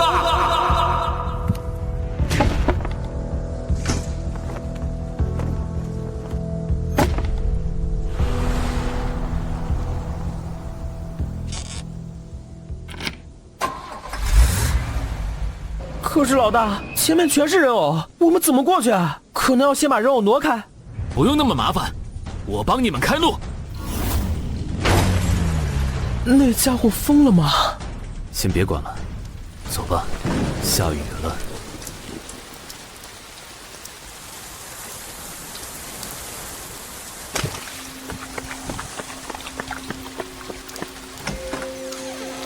唉，这个收费站的员工宿舍也太破了吧！没信号就算了，连电都没有，还下这么大的雨，都快湿透了。来，老程，这是刚刚在楼上捡的破凳子，赶紧生个火吧。这个雨一时半会应该停不了，就在这里休息一晚吧。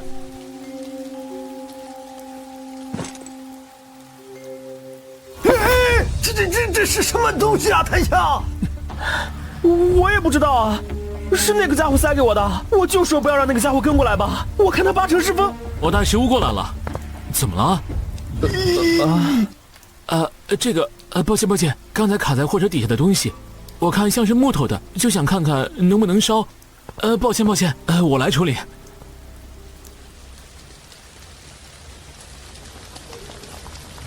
哇，太好吃了吧！从来没觉得泡面这么好吃。微微，你不用吃点吗？不用，还是吃点吧。好吃，我认识。微微，他说好吃，快趁热吃。话说，你们之后有什么打算？准备往哪儿走？没想好。不过听说江城没有玩偶，所以想去看看。那你们呢？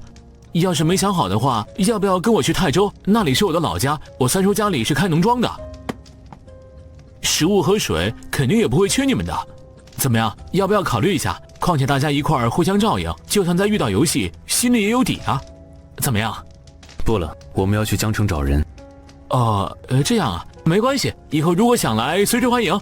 就是啊，大家又不是没亲没故，谁会没事跟你去泰州啊？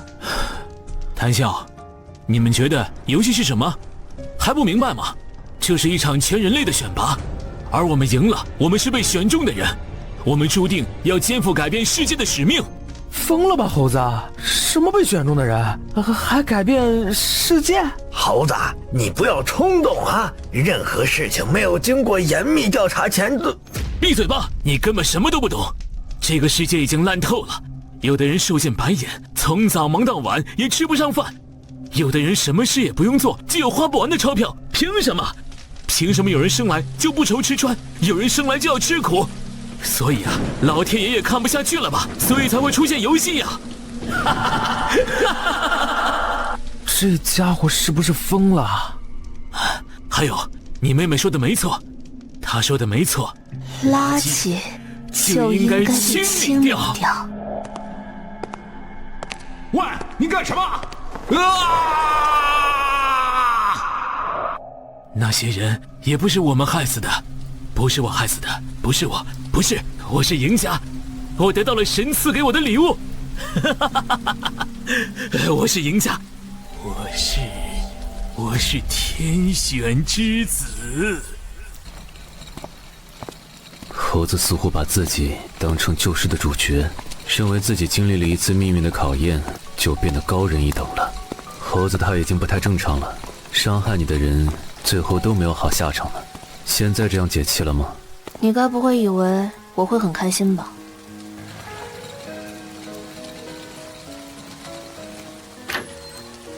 要是你当时早点说出来的话。凭什么？明明那个时候也没有人来救我。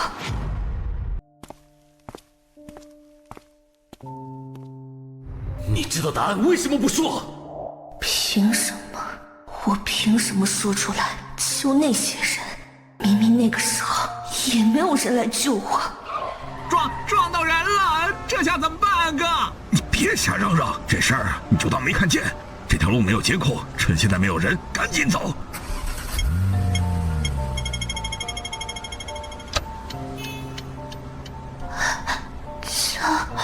救我！啊，你看那儿，那个人是不是被车撞了？拍照发个朋友圈吧。哎呀，你们好坏呀！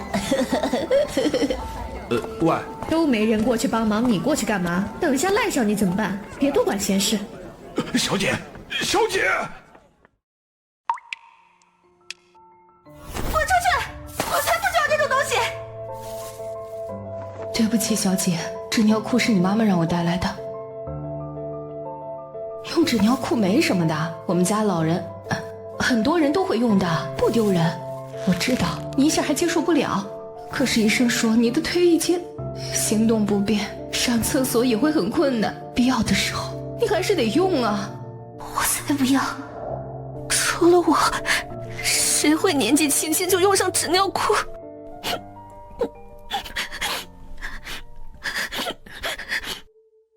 什么啊？你妹妹怎么了？她一天没吃没喝了，这样会生病的。这些拿过去给她吧，让她多喝点热水。好。微微，没事我就进来了。微微，白永威，开门！微微起来，我知道你没事，起来喝点水。不要你管，放开我！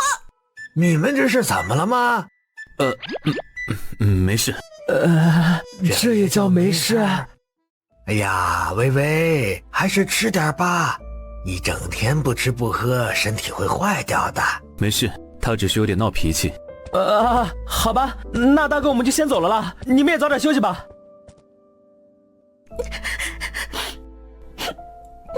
什么？放开我！够了，你不要再闹了。这是那个时候吗？难怪不吃不喝，难怪用起了纸尿裤，是因为在游戏里跟我闹了一场，觉得指望不上我，所以断食断水，免得上厕所还要看我脸色是吧？哎呦喂，真想教训一顿这丫头。把食物都吃了，不然我把剩下的纸尿裤都给你扔了。什么？哼，砸不中的，这辈子都不可能砸中的。别闹了，乖乖吃饭吧。夜里要去厕所就叫我，我就在隔壁。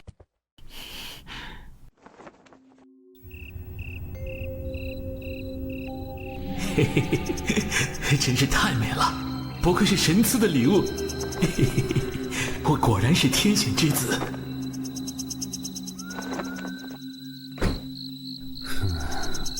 这丫头下手还真狠。你给我滚开！搬过来！滚出去！你想干什么？不行，这个距离拿不到兔子。嘘，不要害怕，我们都得到了神赐的礼物，我们都是天选之子啊，你不用那么害怕的。什么？快回来啊！微微，猴子，你想做什么？哎呀，我看你们肯定是误会了，我来这里其实是，来还这个东西的。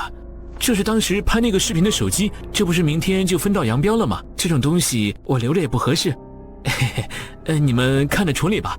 放心，手机没信号，没往外传，就这一份。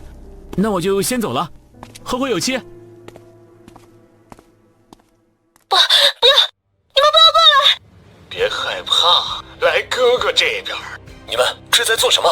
别再看了，这种东西有什么好重温的？什么？请我留下来。什么？请我能不能留下来？我一个人害怕。要不是这里女人不多，谁要你这种残疾？能被辉哥看上是你的福气。晦气，等我们去了安全区，一定要找几个健全的小妞快活。连你也觉得我恶心吗？连你也觉得我恶心吗？别人的话用不着往心里去。就因为残疾，我连女性魅力都没有了吗？什么？不要走。那，你今晚真的不能留下来陪我吗？早点休息，明天一早就出发。石墨，别走！松手，白有为，你别发疯！可是我现在心里不痛快，你今晚留下我就解气了。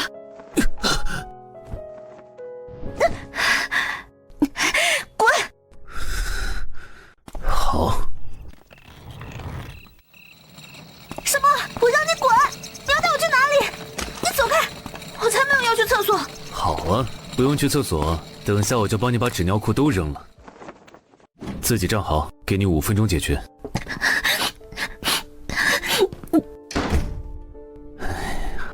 是因为自卑吗？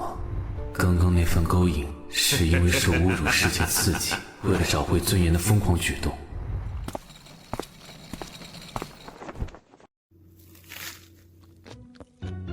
只要他不发脾气，其实还挺容易照顾的。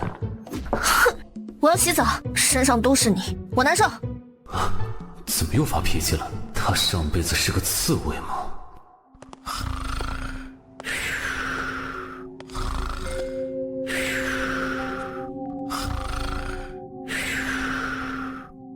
嘿嘿嘿嘿。是谭笑忘记关门了吗？啊，你洗好了。啊。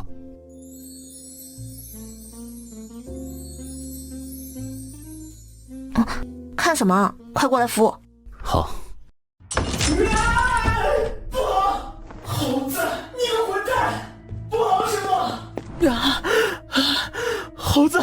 猴子那家伙把我和车老师的游戏奖励青蛙泥巴给偷走了，还有那个家伙居然把我们的车给弄坏了。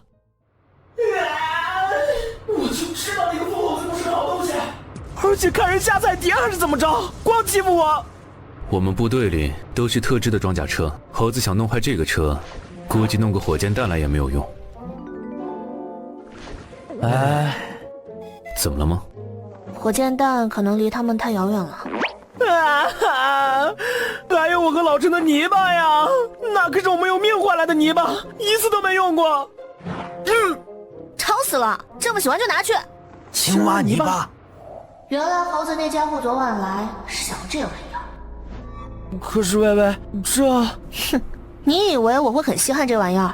薇薇，你不要冲动，这块泥巴能顶9次外伤。现如今这个世界变得越来越凶险，手里有块泥巴，说不定什么时候就能保命啊！你要慎重考虑啊！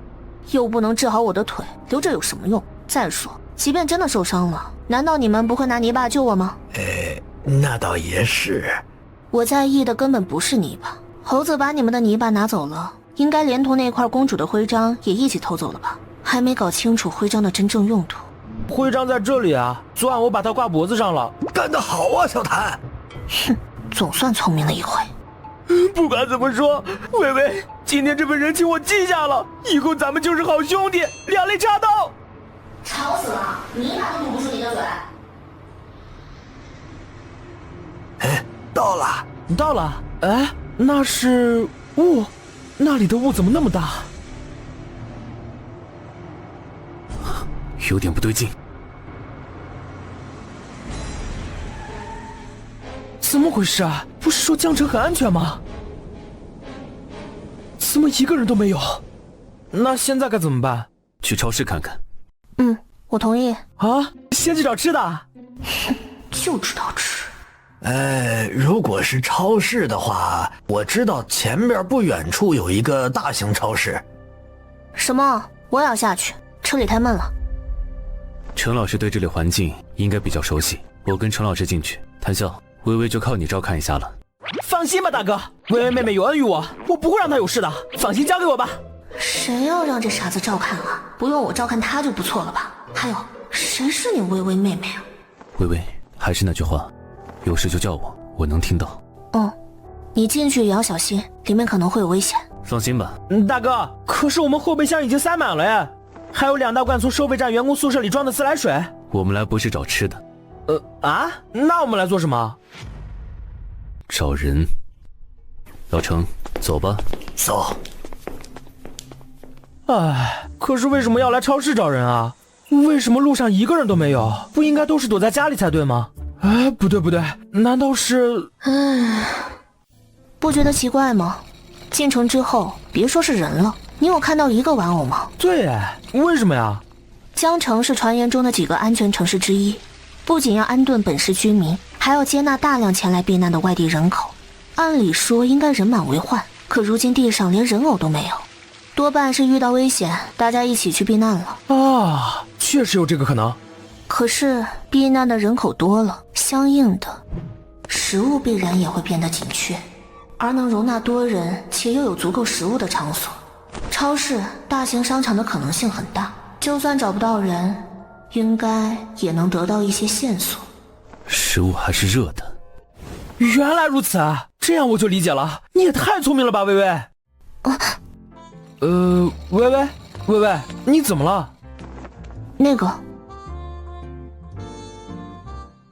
这个，还有这个也带上。微微，真的没位置放了。这个也带上吧。人形模特。帽子。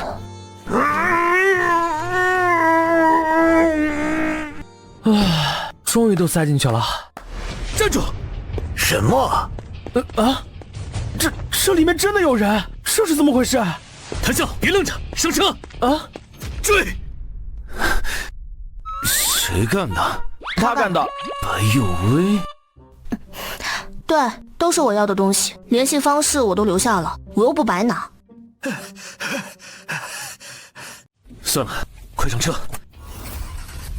小沈，刚刚到底怎么回事啊？那2个人比较熟悉地形，我没跟上。是2个男的，看穿着应该是2个学生。好像没有追上来。杨烨，为什么我们要跑啊？刚刚那些人是好是坏都不知道，还是保持距离比较好。我们回来了。怎么样，找到药了吗？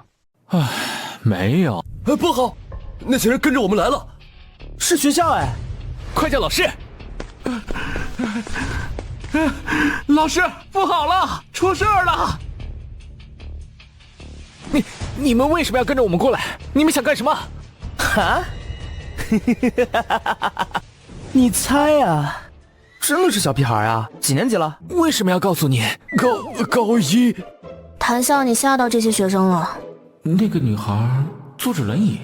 小朋友，不要担心，我们不是坏人，我们呀是来江城避难的。结果一个人也没瞧见，终于看到人了，就想来问问这是怎么回事儿。那你们来晚了，其他人都坐船走了，现在只有在水面上才安全。坐船？为什么要坐船走？江城有什么危险吗？你们没看到吗？那片大雾。看到了，怎么了？走进那片大雾里的人，没一个能走出来。现在连江城也受到波及了。这么恐怖吗？你们快去江城港吧，去晚了可就挤不上船了。去江城港的话，就得掉头往回开了。我不去。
晶晶，别叫人瘸子。可是他自己叫自己瘸子的。他可以说自己是瘸子，但是我们不能说，绝对不要逞口舌之快，于人于己都没好处，知道吗？知道了，老师。大家不用担心，他们能收留老人，照顾残疾人，就肯定不会是心肠恶毒的人。我们井水不犯河水，照顾好自己就行。涂老师，我们什么时候进屋里啊？这件事再等等吧，等张天阳的伤好些了，我们再进去。天阳，都怪我没找到药。那个人怎么伤得这么严重？啊，你们……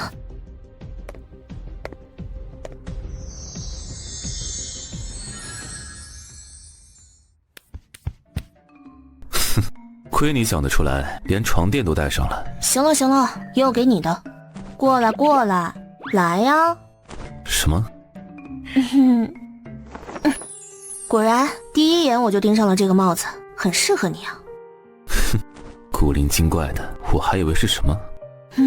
果然这个脸还是不能被发现啊。谢了，但是微微，你刚刚这样吓人是不对的，要不我陪你上去道个歉吧。你只是想去打探情报吧？你不想？想啊，所以我才会故意气他们，已经叫陈老师他们上去道歉了。微微，他原来一开始就设计好了。我们回来了，正好。打探出什么消息了吗？当然，什么也没打探出来。好吧，让你们去是我太天真可爱了。哼，骗谁呢？他说一个学生受伤不方便登船，就让所有学生放弃避难留下来陪着，这是一个老师该干的事儿吗？涂老师啊，你怎么来了？啊，你们刚刚走得太急了，我还有些话想跟你们说。啊？怎么了？你们是不是也玩过那个游戏？那个玩偶游戏？有没有同学能够回答这个问题啊？不错，回答正确。涂老师，紧急情况！据说市中心出现了吃人的白雾，扩散速度极快。先把学生领到学校操场集合，然后会有车辆运送学生撤离。同学们，你们先走，不要推挤，有序撤离。怎么啦，涂老师？我们也快走吧。班里还有好几个同学没见出来。陈慧，你快跟大家一起去操场。啊？老师？什么东西？欢迎进入玩偶游戏。本次游戏的主题是幸运问答。那是我们第一次进入玩偶游戏，规则也很简单，回答错误当场死亡，回答正确进入下一轮，直到全部题目答完就可以通关游戏。但只要和队友配合好，选择适合自己的题型，答对的几率会很高。但如果没有队友，就真的只能靠运气了。像游戏主题名字一样，幸运问答，36个人，最终活下来17个。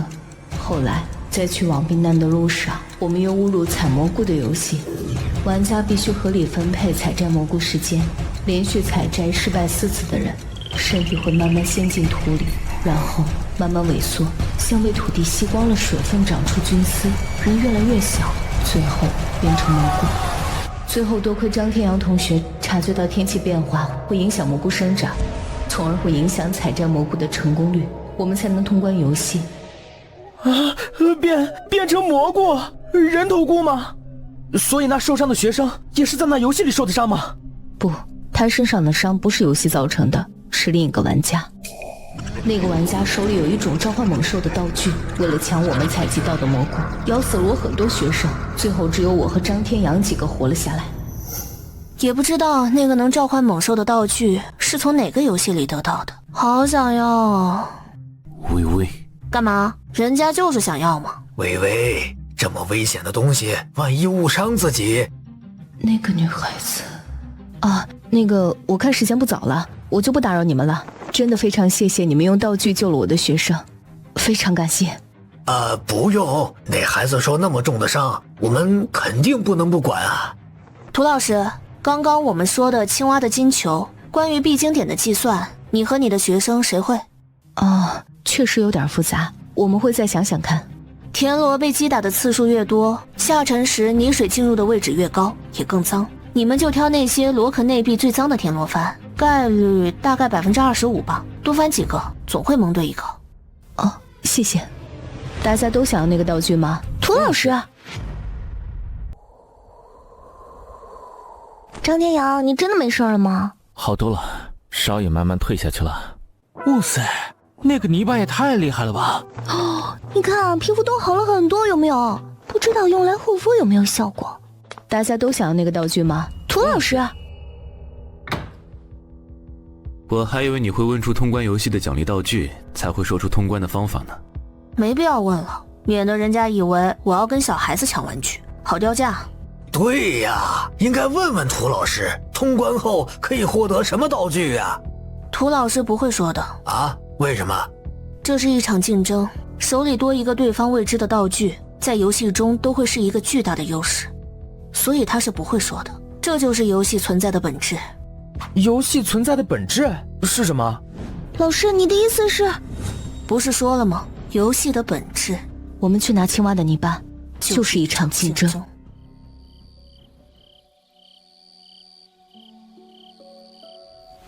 涂老师，睡不着吗？我们真的要去拿那个青蛙泥巴吗？不会有危险吧？我们已经知道通关的方法了，至于风险，肯定是会有的。但能拿到像至于张天阳那样的泥巴，这种风险是值得一试的。我担心的其实并不是这个。那是还在想进屋的人选问题。偏偏在这个时候出现会吃人的白雾，会不会跟游戏有关系？你今天怎么不直接问涂老师？连参加玩偶游戏他都说了，关于雾的情况却没有提起。要么他真的不知道屋里的情况，要么这里面藏着更大的秘密。什么？你怎么不说话呀？不行，明天要问问谭笑他们有没有打听到别的消息。微微，为什么把泥巴送给谭笑他们？怎么，你觉得我大发善心？不好意思，我没那么闲，我只是不希望出现麻烦时有2个累赘而让你左右为难。现在你可以一心一意保护我了呀，难不成你以为我要挑谭笑？是吃醋了吗？还是昨晚拒绝我你后悔了？怎么不说话呀？什么？你睡着了吗？你睡觉怎么一点声音都没有，静悄悄的，好像屋里只有我一个人似的，我害怕。你这样太吵了，我睡不着。那你说怎么办？你放只手下来，让我知道你在。什么？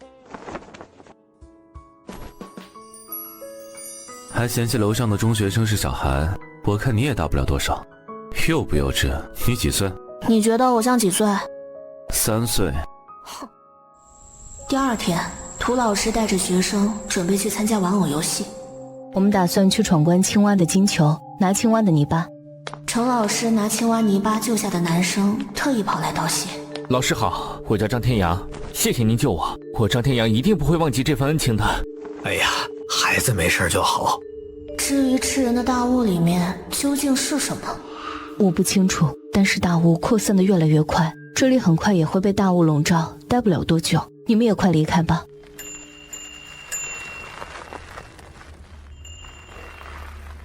早上我和谭笑去了码头，打探了一下情况。负责转移人员的船舶起初是2小时一趟，但是最近几天一艘船也没有出现。有些人等不及抢了岸边的工作渡轮，还有一些人沿长江堤岸往南走了。现在江城港只剩下10几顶帐篷，估计再过2天剩下的人也会离开。那些人不打算继续等了？不能等了，再等下去江城也不安全。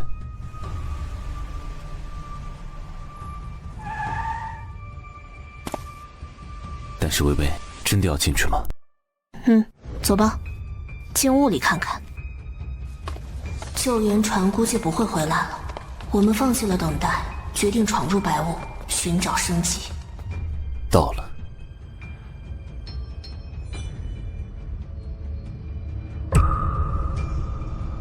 怎么会这样？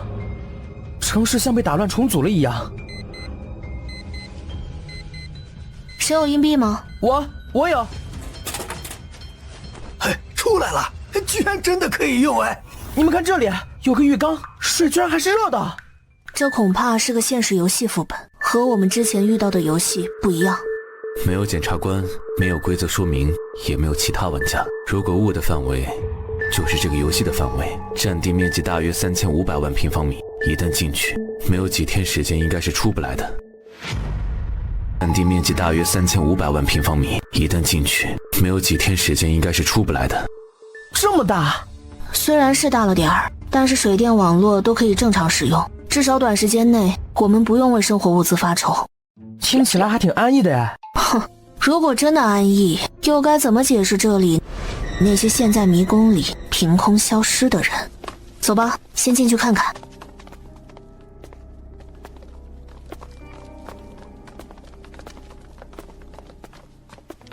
哇塞，你们有没有发现，这里好像越来越多镜子，好像镜子迷宫哦。我以前在科技馆玩过一次，里面全是镜子，走来走去可以看到无数个字节，没一会儿就晕头转向了。你还去过科技馆？缺钱的时候去那里给小孩发过传单和气球。谭笑，你怎么？你们不信？别不信，我跟你们说。不，谭笑，快看镜子里的自己。啊？看镜子做什么？我就是一面普通的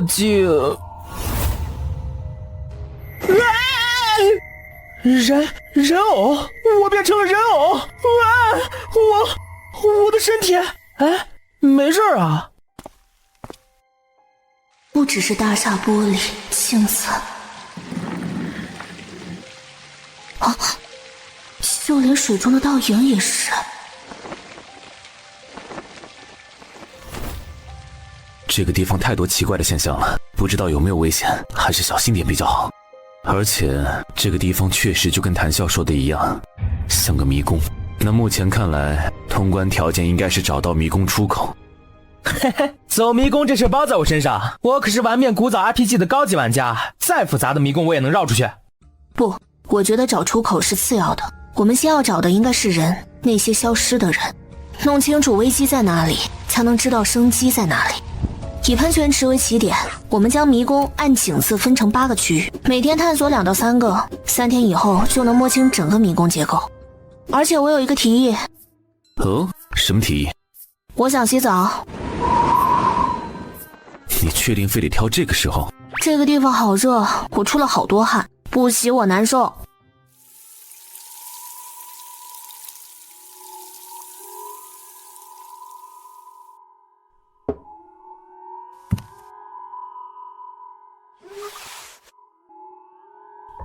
我在哭什么？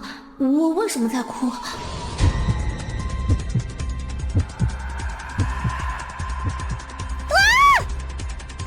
喂！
两边走法确实不一样，你们准备的这么充分，想必也不会配合我们。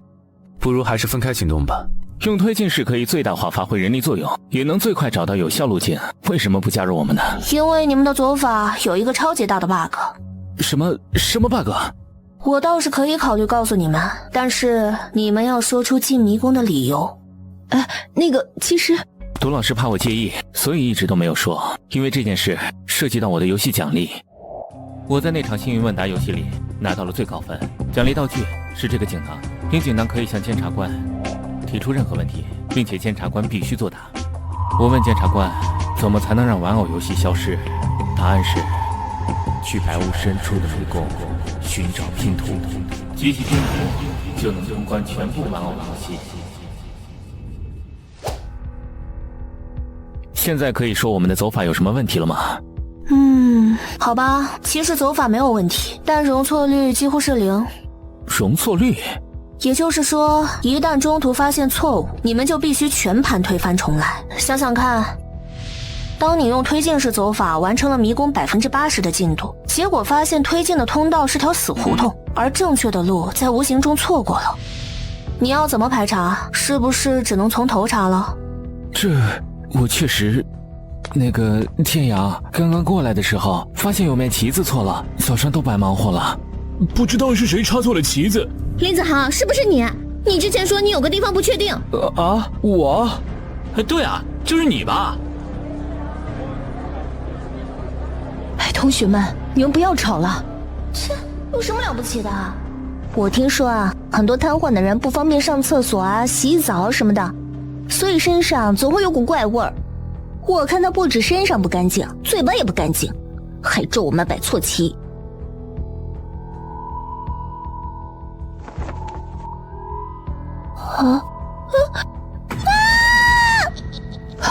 静静，怎么了？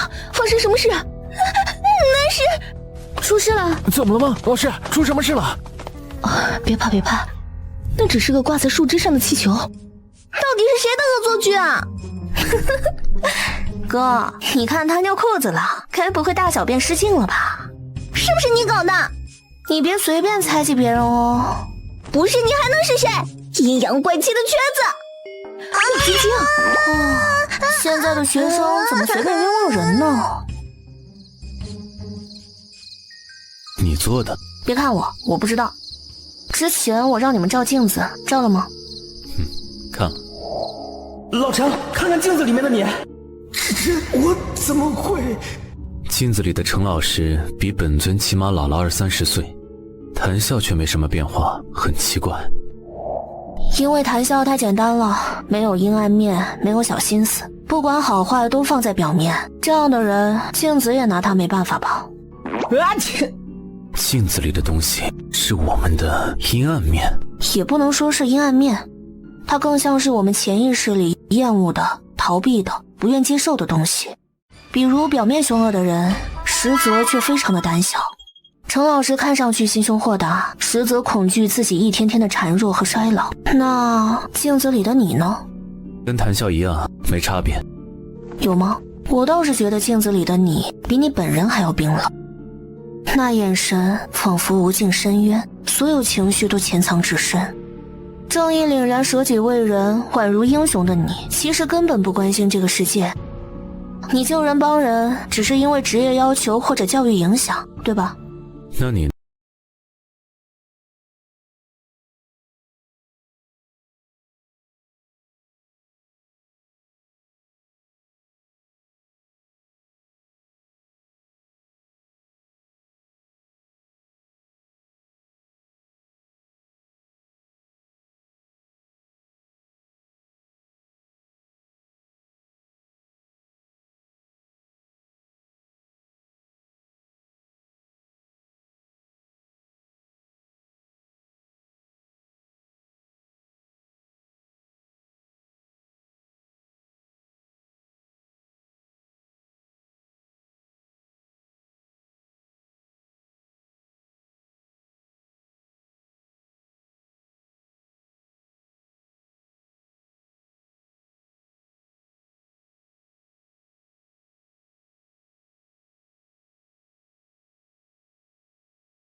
什么？你们找到了出口？就在那边。哇，好大的门！那就是出口吗？不确定。出口是出口，终于能逃出去了。哎，等一下，青青，不能过去。你看看左右两边都是什么？整个玻璃墙里都是玩偶，好不舒服。这些玩偶好像在向我们行注目礼，太诡异了。稳妥起见，谁都不准进去。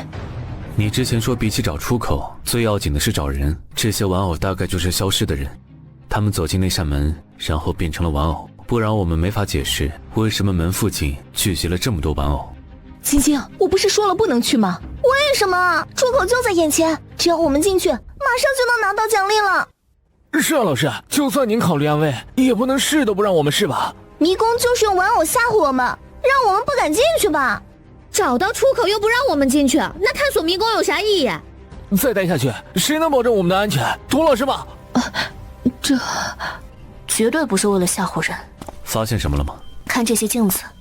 镜子里的我们去哪里了？镜子为什么照不出我们？任何细节都不会平白无故出现和消失。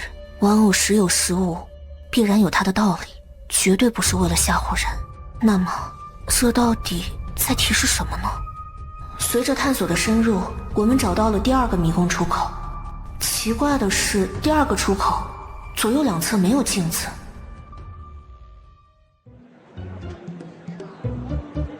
好香啊！老程，可以吃了吗？哎，别急。喂，小鬼，干嘛？那边那个学生你熟吗？就是那边坐着的同学，你叫他一下。喂，林子豪，你怎么无精打采的？林子豪，你怎么了？林子豪？林子豪他变成玩偶了！怎么会这样？怎么突然？青青，这是怎么回事？我也不知道，是那个瘸子，到底为什么会这样？我也不知道，我只是发现他的校服反了。校服？啊，真的，校服上的缩写字母也是反的，左手的手表跑到右手上。朝夕相处的同学在眼前变成人偶，无异于心理上的酷刑。他昨天晚上去了一趟厕所，难道是在厕所遭遇了不测？啊，天花板是镜面的。老师不好了，有2个同学失踪了。什么？晶晶，你不准走！别拦我，我去找他们。他们肯定是去出口那里了，我们不能继续再待在这儿等死。我可不想变成人偶。廖晶晶，我说过，在没商量出结果前，谁都不许去那里。你们不去算了，我自己去。廖晶晶，你回来，那地方很危险。不要你管我！涂老师，快点把涂老师拉上来！廖晶晶，你疯了吗？涂老师对我们那么好。关我什么事啊？我又不是故意的，况且水又那么浅。不对劲，还没找到涂老师，难道涂老师去哪里了？你们都出来吧，这样找不到他的。就算找不到也要找，涂老师就在这里，我看着他掉下去的，他不可能消失。全都出来，让水面重新恢复平静，这样兴许能找到。那大家先出去吧。真的是涂老师，快把老师拉上来！涂老师，你没事吧？没事，你们都看我做什么？真的找到了，真的被他说中了，究竟是为什么呢？刚才那么多人下水找都没找到，偏偏等水面平静了，突然出现，一定是被拉到镜中世界了。啊，快看，反过来了！涂老师右眼上的痣跑到左边去了，衣服上的扣子也反了，果然和林子航一样，涂老师也反了。涂老师不会有事的，你现在感觉怎么样？有没有哪里不舒服？就是没有力气，有点困，我要睡一会儿，睡一会儿。脚，快看，脚陷进地里了！涂老师，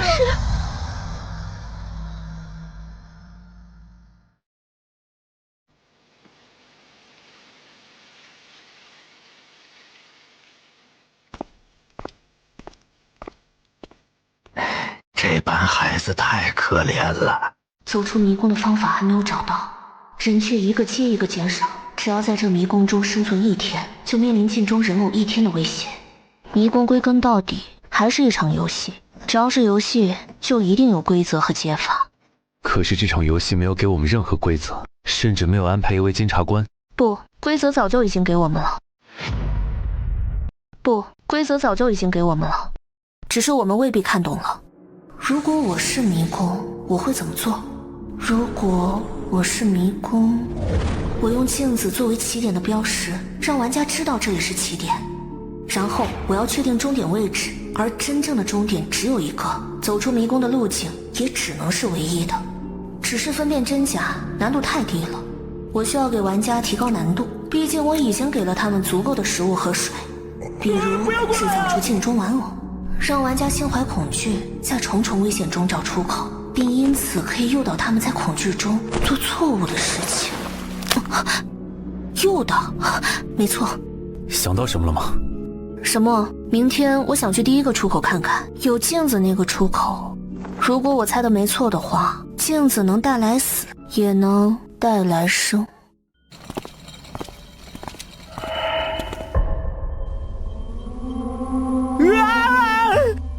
小哥的人偶要突破镜子了。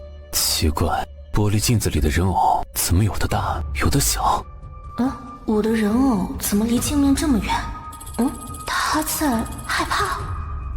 难道上一次袭击什么救了我，所以他在害怕什么？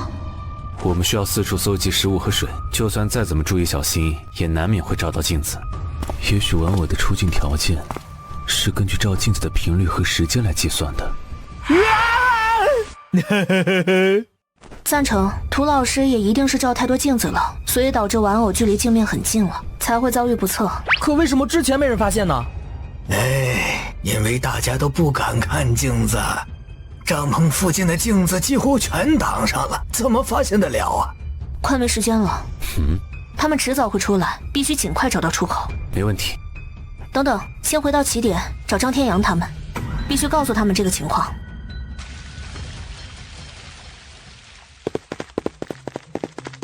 张天阳，你们这是赶着去哪儿啊？是笑哥他们，镜子里的人偶出来了，快逃！什么？发生什么事了？有2个同学被抓进镜子里了，其他人呢？变成玩偶了。我们发现了第3、第4个出口，其他学生跑进门里去，然后就都变成玩偶了。出口左右两侧有镜子吗？没有镜子，那2扇门附近一面镜子都没有。看来迷宫一共4个出口，第1个出口左右两侧有镜子，第2、3、4都没有镜子。通过排除法，真正的出口就是第1个出口。第1个出口才是真的，我们快去吧，奖励什么的都不要了。你们想活命吗？一路上会经过很多镜子，把上面的纸全撕掉，油漆清理干净就行了。什么？你疯了吗？这一撕，那些人偶就会跑出来害我们，我不信你。撕纸是吧？没问题。你们也疯了吗？既然信这个瘸子的话，有几成把握？本来有5成。怎么办？那些人偶追上来了。很好，现在嘛，有8成了。他的思考方式虽然奇特，但总能莫名与游戏相契合。别浪费时间了，赶紧撕纸吧。好，冲！他们要出来了，快逃！别慌，继续撕！哎呀！撕！弄干净点儿。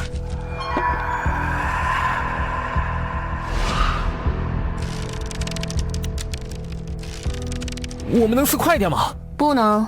话说，你们有没有觉得他们好像不攻击我们了？好像是耶。但为什么还一直跟着？因为他们也想出去。什么意思啊？迷宫困住我们，也困住了他们。他们其实也是我们，另一种我们。所以如果想要出去，就必须为他们规划出一条能够通往出口的路。通过镜面的反射和折射，来让镜子里的他们进行位移。所以有镜子的门才是真正的出口。真正的出口的确是第1个，但只有带着镜中的他们一起出去，才能安全离开这里。原来如此，那赶紧撕吧。自古以来，人们就对迷宫顶礼膜拜，认为人的整个生命如同一座迷宫，只有通过艰难曲折的找寻之路，才能告别虚伪与罪恶，找到人生的真我。如此看来，这个迷宫游戏其实从一开始就是在提醒我们，要正确面对自我的光与暗，才能避免被心魔吞噬啊。切，不过是一个自以为是的游戏，哪那么多大道理？即便有，也是迷宫为自己增光添彩罢了。况且，要不要告别虚伪与罪恶，要不要找到人生的真我，都是我自己的事。找到出口了，要是能顺利照出我们，就说明我们走对了。那如果照不出来呢？退！哼，那就等死吧。啊！怎么镜子里还是啥都没？玩偶要追上来了！你们看，那不是我们的玩偶吗？怎么没反应？快照出来啊！快看，有东西出现了，怎么这么模糊？不要照出玩偶啊！好像清晰起来了。快看，照出来了！不是玩偶，是我们的样子。玩偶都不见了，跑哪去了？他们去镜子里了。怎么回事？按照迷宫游戏的逻辑，我们通过镜子认识到真正的自我。为了证明已经接纳真我，我们必须和他们共同离开迷宫，这样才算是完美结局。原来如此啊！走，进门吧。让我先试探下。恭喜诸位通关2号迷宫！通过了，我们离开迷宫了！哦耶！耶！通关了！为什么他们没有变成玩偶？可恶！我也想出去。现在开始本轮游戏的奖励结算，玩家为首次通关2号迷宫者，可获得玩偶拼图1枚，分别由率先走出迷宫的5位获得。拼图功能说明：1. 集齐拼图可通关所有游戏；2. 每枚拼图额外拥有1次游戏豁免权。没想到在这样动不动就死掉的世界里，竟然能够得到1次免除参加游戏的权利，等于多了1条命啊！现在对玩家进行数据升级，本次升级结束，奖励结算完毕，请玩家继续游戏，努力通关。什么？自从12岁车祸之后，我的腿第1次有了知觉。什么？所谓的数据升级，其实是全方位的体能素质升级。普通游戏的奖励是一次性道具，而迷宫的奖励显然更丰厚。如果1次数据升级能让腿恢复知觉，那么2次数据升级是不是能让我重新站起来？我还要进迷宫，管他是神也好，魔也罢，我不在乎，我只想站起来。此时大家心态上变乐观了，对玩偶游戏也没那么抵触了。往好了说是适应了末世，往坏了说是游戏在驯化人类，打个巴掌又给颗甜枣。那我们去找迷宫吧，听说安城有雾，如果人口集中的区域会出现迷宫的话，那往人口多的城市区就能找到迷宫，例如北京、升城。我们就不去找迷宫了，我想完成涂老师没做完的事，带着大家找到避难所。我也不跟大家走了，我去北京。陈慧，你要自己去北京？我要找涂老师的儿子，他给孩子写了信，我想把信交给他。老师带我们走了这么远的路，我想为他做点什么。对了，白幽薇，这个给你。是我在别的游戏里拿到的。谢谢你带我们走出了迷宫。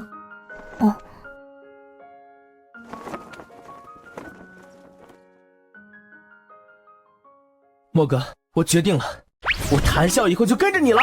我是个孤儿，以前一块玩的兄弟也走散了，那不如跟你去安城吧。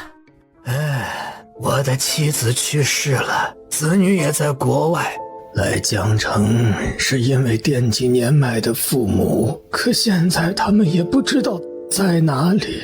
程老师，所以我也决定跟你们去安城。18岁数活够了，如果真能集齐拼图，也算是为民造福，自得其所了。走，一起去安城。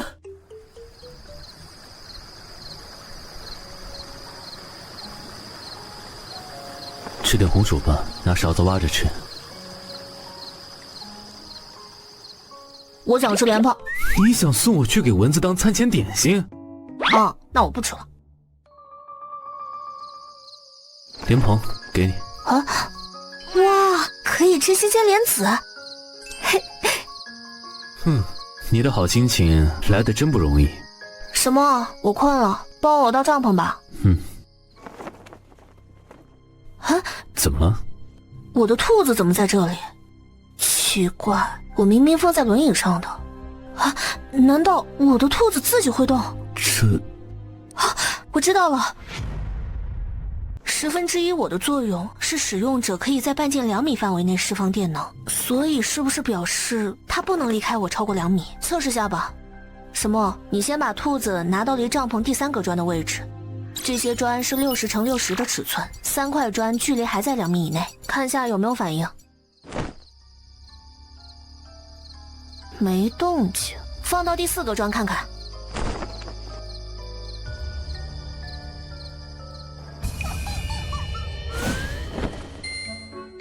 哼，还挺可爱。他定我！看来只要兔子跟我的距离超出2米，就会启动自动导航程序，开始寻找主人。如果被有生命的物体阻挠，它就会释放出少量电能进行防卫。哼哼，棒棒的。莫哥，微微，湖面上有东西过来了。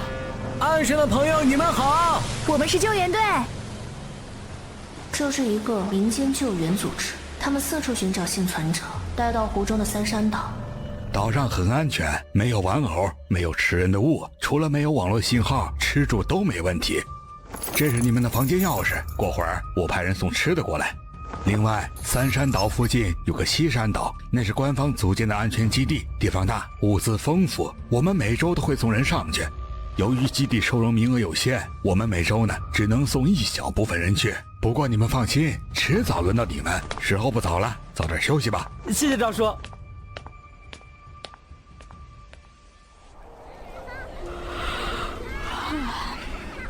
这里的人分工合作，互相帮助，只要肯劳动，饿不死。我教了一辈子书，也不过拘泥于一方教室，而您胸怀四方，把岛上的衣食住行规制得井井有条，让大家避世而居，安居乐业，宛如桃花源呐。那都是大家一起努力的结果。我们7月刚种下一批玉米，如果10月能够丰收，再种一批麦子，说不定真能建个桃园出来。不远矣，不远矣呀！谢程老师吉言了。外面是生死一线的紧绷，这里却是岁月静好，也太不真实了。今天在岛上逛了一上午，你也累了吧？没事，我不累。那喝点水吧。谢了，我不渴。这女人！如果想要去安全基地，至少需要等多久？1周去一批10几个，岛上6、70个，再等3。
凭这2点足以怀疑他有问题。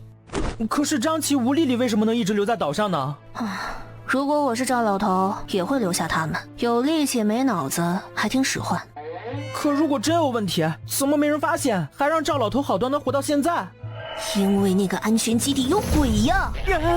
去的人全都回不来，当然没人发现。而且我可以确定，明天的名单上一定会有我跟沈墨。啊，我是个没用的瘸子。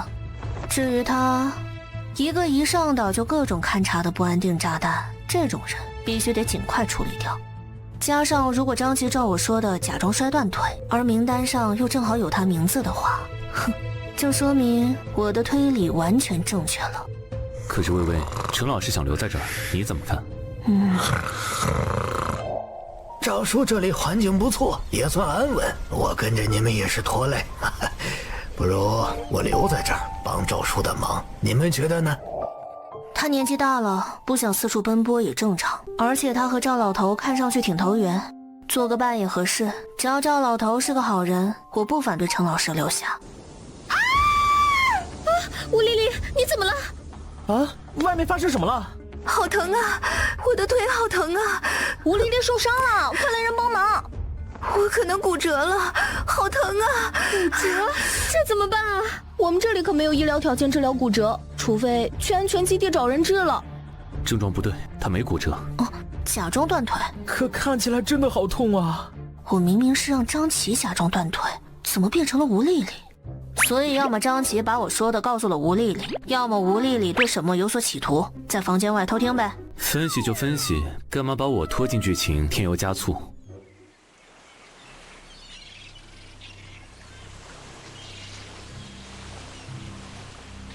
没有我！赵老头真狠。陈老师年纪虽大，但体力尚可，有学识，也愿意建设岛屿，两人又聊得来。既然如此，为何要写陈老师的名字？赵叔，这名单有问题吧？啊，名单怎么了？凭什么吴丽丽摔断了腿都能去基地啊？我不服，你给我解释啊！张姐，别这样，我来的比你早，都没想让的。名单是基地定的，别冲赵叔发脾气啊！哎，没事儿没事儿，有怨气很正常。如果你们信不过我呀，大柱，赵叔您这什么话呀？没有您，可就没有咱们了。对呀，你可别说这种话，赶紧把张琪拉走，放开我！要不把我的名额让给小张吧？什么？陈老师，您真的把名额让给我吗？陈老师，是的，你用吧。你也惦记基地里的媳妇儿吧？赶紧去吧。实在太谢谢您了，陈老师。哇，好无私啊！哼，原来如此，陈老师很容易得人心啊，难怪赵老头会写他名字。很快，被选中的18个人就送到了安全基地西山岛。赵叔，我腿好疼，能让基地工作人员接一下吗？坚持下，前面就到了。安全基地怎么这么远？话说这边怎么都没人呢？赵叔，能不能走慢点啊？赵叔，等等我！赵叔不见了，怎么回事？刚还在前面的。赵叔，赵叔！怎么突然这么大风？怎么回事？这是哪里？那是谁？欢迎进入玩偶游戏。本次游戏主题为朋友的聚会。为什么这里会有玩偶游戏？不是只出现在有玩偶的地方吗？赵叔呢？赵叔为什么要把我们带到这种地方来？欢迎诸位进入玩偶游戏，我是本次游戏的监察官，希望我们能共度一段愉快时光。本次玩家共计18人，既然是朋友的聚会，作为礼节，拜访朋友自然少不了鲜花。为此，给各位准备了精美的花瓶，请大家把自己采集的鲜花放进花瓶中。穿过树林，你们将会进入一片花海，里面种着全世界所有品种的花，请挑选出你们觉得最美的一朵花带回来。公元前400年，伟大的哲学家苏格拉底将他的学生们带到一片苹果树林。苏格拉底跟众弟子说：挑一个你认为最大最好的苹果吧，但是只能选一次，并且不能走回头路。现在你们也要如此，走入花海，每人带回一朵，也不能走回头路。然后我会在18朵花里选出最美丽的10朵，而带回这些花的人将成为我的朋友，来参加朋友聚会。这只是一场预选，真正的朋友的聚会还没开始。至于成为朋友之后需要玩家们做什么，谁也不知道。温馨提醒：采花时请务必果断。当太阳西垂，美丽的花儿会睡着。祝各位好运！哎，走，快去看看。什么意思啊？选美丽的花听着不难，只要审美正常都能做到。然而现实是，哇塞，这么多花，要选出最美的10朵，这要怎么选啊？选哪个好啊？都好好看。回想下刚刚的故事结局，苏格拉底的弟子没有一个人挑到了自己满意的苹果。有的学生遇到一个好苹果，因为想找更好的，就一直向前走，结果走到果林尽头，才发觉第一次见到的苹果就是最好的。吴丽丽，只能采1次啊，我摸摸而已。怎么办？好像那朵更好看。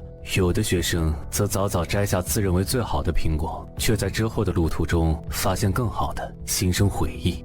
他们向苏格拉底要求再做一次选择，苏格拉底告诉他们，人生就是一次无法回头的选择，选择务必慎重。你觉得他提到苏格拉底会有什么用意？切，他有那么好心给我们上哲学课，选又大又好的苹果，标准很清晰，但选最美的花，美这东西太主观了吧？这要怎么评判？那我们选什么花好呢？我知道采什么了。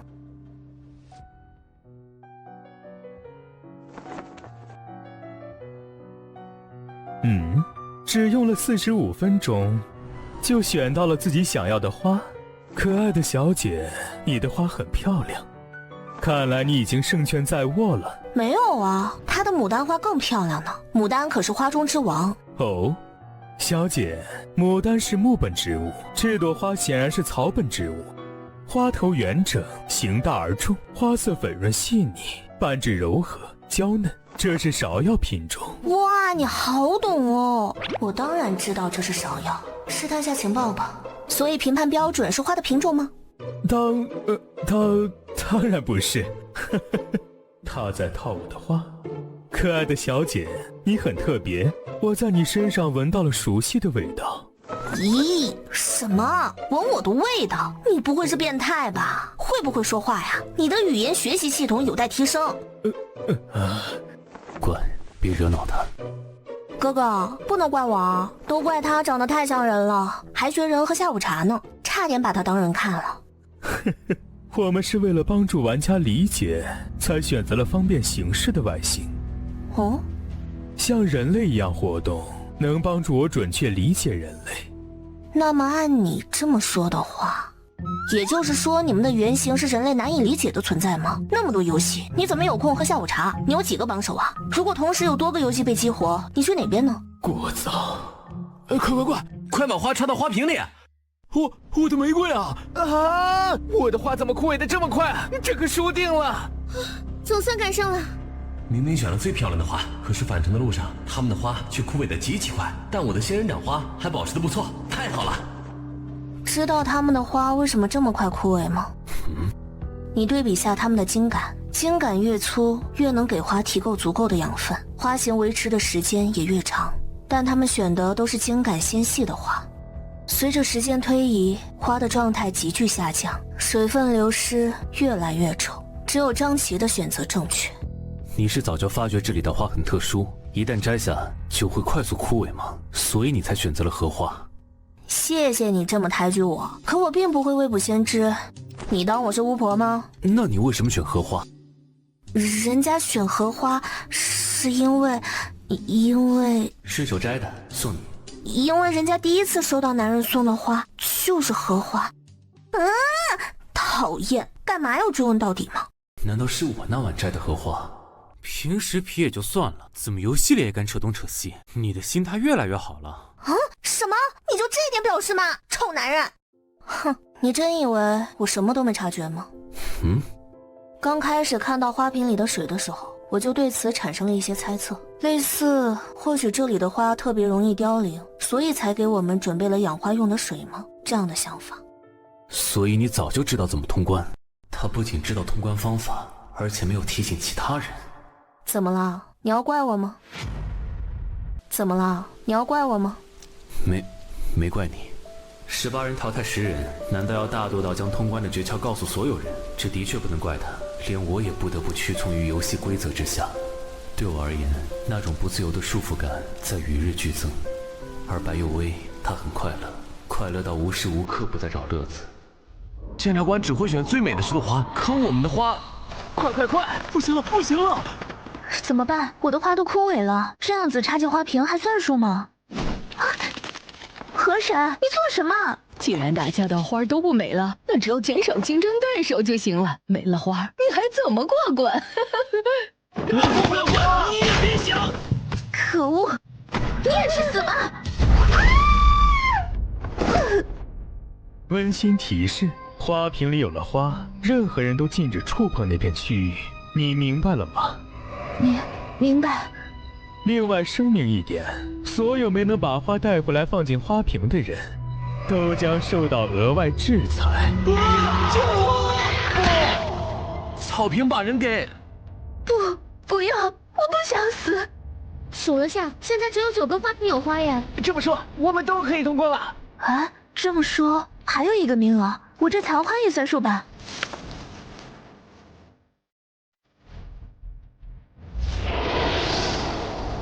虽然过程让人不甚满意，但是结果达成了。欢迎各位朋友来到我家做客。现在请各位朋友在我面前围成一圈。很抱歉要告诉大家一个糟糕的情况，我的家里只有6把椅子，我坐1把，还剩5把。看来有些人只能留在这里了。所以咱们来玩第2轮游戏，决定谁去谁留吧。这里有10张卡片，会随机发给你们，编号对应的是各位接下来在游戏里的发言顺序哦。接下来给各位讲解第2轮游戏的玩法。我手上有2张卡片，每张卡片上都有一个词，但注意，这是2组性质相似但称呼不同的词哦。你们要做的是轮流描述自己的词，找到和自己持有相同词组的队友，然后通过投票淘汰词组不同的玩家。我们是牛奶，我们是豆浆，淘汰！并且一次可以淘汰2个人哦。想要成为朋友，就必须求同排异。大家是不是觉得很妙呢？此外，特别声明几点禁止事项：1. 不得说出含有词组的任何字眼；2. 不得使用外语、方言、暗号等方法进行信息传递；3. 游戏进行到只剩相同词组的玩家时才能结束。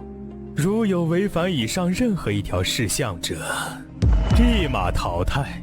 很好，就是这种表情，在绝望中挣扎，在痛苦里煎熬的面孔，可真生动，愈发感受到生命的真实了。卡片发放完毕，游戏正式开始。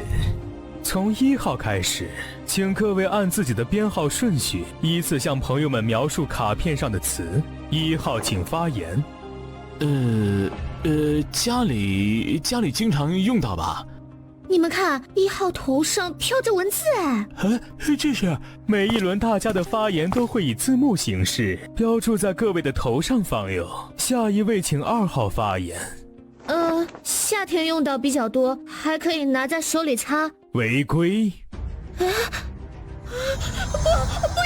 我的身体！消失了。禁止事项：1. 不得说出含有词组的任何字眼；2号违规报词出局。卡片已换词，各位重新开始游戏吧，请注意不要犯规了哟。1号，还是你发言。吃的，是一种吃的，也不能真的吃。很好，2号已经出局，请3号发言吧。给我的是空白卡，他针对我。对了，差点忘了说，追加了一个规则哦。现在有2个人的卡片上是没有词的，他们就是幽灵，但是2个幽灵只能活1个。第1个被淘汰的幽灵没有复活资格，不过幽灵可以和任何队伍结盟哦。幽灵身份看似不错，可以和任意队伍结盟，但实际上却是最危险的，因为没有词，很容易因为描述错误而变成公投出局的对象。看这表情，他是幽灵。3号，到你发言喽。这家伙，1号第一句话说是吃的，说明这个词让他产生的第一联想就是食物。后面一句也不能吃，应该是为了补漏洞，防止被人误会。比如吃椰子其实是喝的，比如吃槟榔其实是嚼的。但不管是什么词，涉及到吃的，它们都有一个共同特点，那就是在许多超市可以买到。看他们平静的反应，我猜对了。这个游戏类似谁是卧底，想要赢就得学会隐蔽自己，而且要尽快猜测出对方的词组，才能根据形势调整自己的描述。我不仅要避免自己暴露身份，还要想办法和沈墨站边才行。超市有卖，价格不算太贵，不能吃，有弹性。第一轮发言结束，各位的发言已显示在我身后。接下来，请指定你要投票的对象吧。依据描述，1号跟沈墨的词组是不同的，一个是吃的，一个不能吃，可以确定他俩不是一对。但是现在不能投1号，1号出局后，下一轮第一个发言人就是我了。我是空白卡，很容易出错，必须得先留着1号。那现在还能确认身份的5号和10号，他们的词组也不同。10号是张琪，那就投5号吧。第一轮投票结果已出，按票数总结来看，出局的人是5号和10号。2位再见。不，我是好人啊！不要，为什么要投我啊？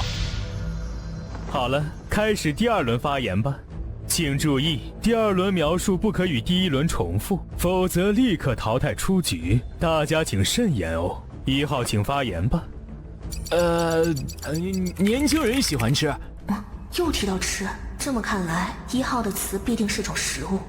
从他上轮联合5号推给10号的行为来看，应该是种廉价食品。再综合其他人描述，有点黏，可以改变形状，年轻人喜欢这些特点。有了，口香糖。口香糖的确符合以上所有条件。那么沈墨拿到的词一定是和口香糖非常近似又截然不同的物品，难道是泡泡胶之类的？的确也能符合以上所有条件，而且还不能吃。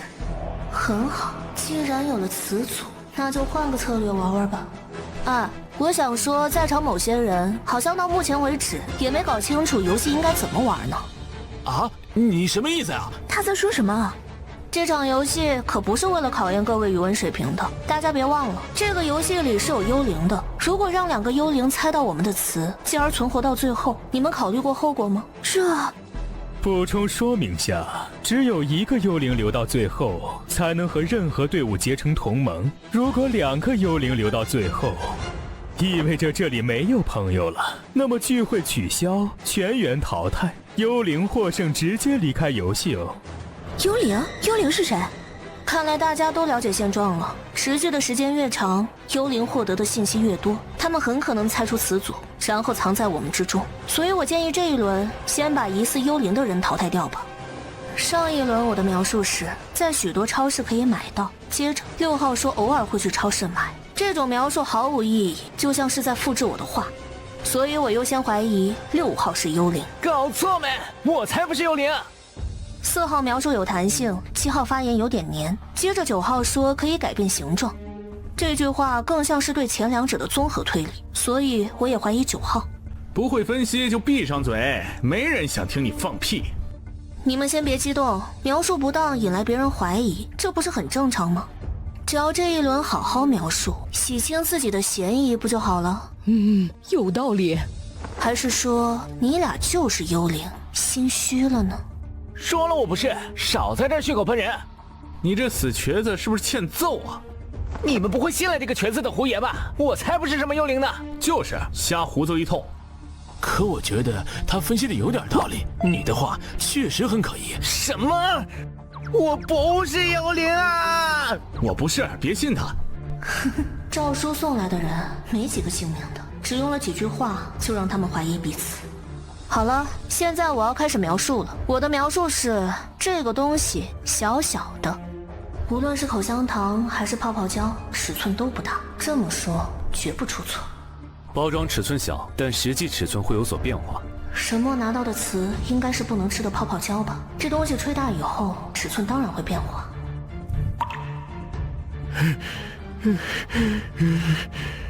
6号，到你发言了。这个东西，这个东西软软的。说完了。我懂了，你就是幽灵。我不是。不用狡辩了，就是你。仔细对比下别人的发言就懂了，你一直在复制别人的话呀。第一轮发言，你复制了3号和5号的超市。这一轮对比下，4号的有弹性和我的有点黏。你刚刚说这个东西软软的，根据我和4号的言论做推断，那肯定是软的呀。连着2次都在复制总结别人的描述，说明你手里压根没有词组，你就是幽灵。大家赶紧投6号吧。我不是，你不要冤枉人。这一轮我的描述是踏实实施的。啊，也不是太湿吧，在包装里的时候是干的。我同意8号的描述，再补充一点，电视上有他的广告。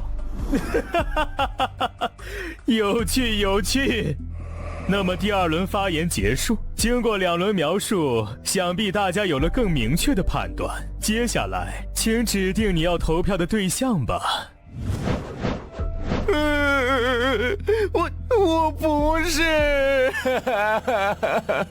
第2轮投票结束，6号得到5票，6号出局，拜。不要啊！我不是幽灵啊！太好了，把幽灵投出去了。另外，1号玩家得到了1票，出局。什么？等，谁投我？啊，是4号。沈墨没有投6号，而是投给了1号。他是在消耗对手人数，因为每轮都可以淘汰2人，所以确实没必要把所有票集中在一个人身上。但是这样做也很容易在下一轮被另一组的人投出去。马上就要迎来第3轮发言，接下来应该淘汰掉谁呢？那喝点水吧。7号吴丽丽真的很不讨喜。而1号出局后，8号和9号的脸色就不太对。难道他们察觉到自己跟1号是同队的？我在上一轮质疑9号是幽灵，他对我肯定有敌意了。看第2轮8号的发言跟7号吴丽丽有出入，而9号的发言却在跟8号站队表态。按现在这个情况推算下来，8号和9号是同组，以及丽丽跟沈墨是同组的概率极大。也就是说，我必须取得7号吴丽丽的信任，只要拉拢了吴丽丽结成同盟，让3对2就能把8号和9号淘汰掉。可如果拉不到吴丽丽的票，反而让她跑去了8号和9号的阵营，那我跟沈墨就危险了。人数少的一方在投票中必输，而吴丽丽最后也会孤立无援，8号和9号必胜。沈墨把1号1票出局，我也得罪了9号。如果8号和9号联合了，大概率会投我或沈墨，先把我俩淘汰。因此，第3轮的发言至关重要，能否得到吴丽丽的信任，将成为胜负的关键。接下来开始第3轮的发言，3号请发言。你这瘸子笑什么？我已经知道我的朋友是谁了。7号，你听好我的描述啊！你又想耍什么把戏？我的描述是，这个东西它可以变很大。啊？你这什么眼神？我说的不对吗？泡泡胶就是可以吹很大啊。能变多大，取决于它的使用者。没错，吹泡泡的人如果技巧好，肺活量够大，那吹出来的泡泡肯定更大嘛。难道他在示意我猜错词了？可除了泡泡胶，还有什么跟口香糖类似？先看下后面的发言如何吧。我的描述是，有的上面有花纹，是甜的。喂，你想清楚再说好不好？也不一定是甜的嘛。这很好。8号和9号的描述都涉及了甜味，可以确认他们的词组跟1号一样，肯定是吃的了。而沈墨的词组可是不能吃的，这下子就能100%验证我的分组猜测了。现在可以确定吴丽丽这恋爱脑肯定会跟沈墨沾边，我刚刚的描述也给了她沾边示意。为了进一步得到吴丽丽的信任，接下来的投票我得跟随吴丽丽的选择，以表示我的态度。但愿8号和9号没有达成共识，投同一个人吧。第3轮发言结束，现在请指定你要投票的对象吧。投票结束，现在公布投票结果是4号和8号各得2票，9号得1票。那么4号和8号出局。微微，不，什么？什么？什么？温馨提示：被淘汰的玩家都只是临时淘汰，一旦队友获得最终胜利，同队玩家就能复活。赢，我要赢！只要我赢了，他作为我的队友就能复活。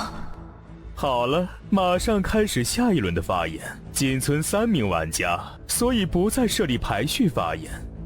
现在开始，各位都可以自由发言，然后指定出你要投票的对象。那么，各位请发言。7号，我们一起投9号，就结束游戏了。啊！死瘸子，不会说话就闭嘴，从头到尾就知道放屁，老子刚才就该先投死你。哼，那你刚才怎么不投我呢？口是心非的家伙。7号，还记得上轮9号怎么描述的吗？他说电视上有这东西的广告。哼，我可从没见过，即便有，也肯定很少。7号，别听这瘸子的话，他只会忽悠人，我才是和你一队的。你的描述又黏有诗又有花纹，这东西约会的人经常用到，我没说错吧？别犹豫，赶紧投他！我才是你队友啊，投他！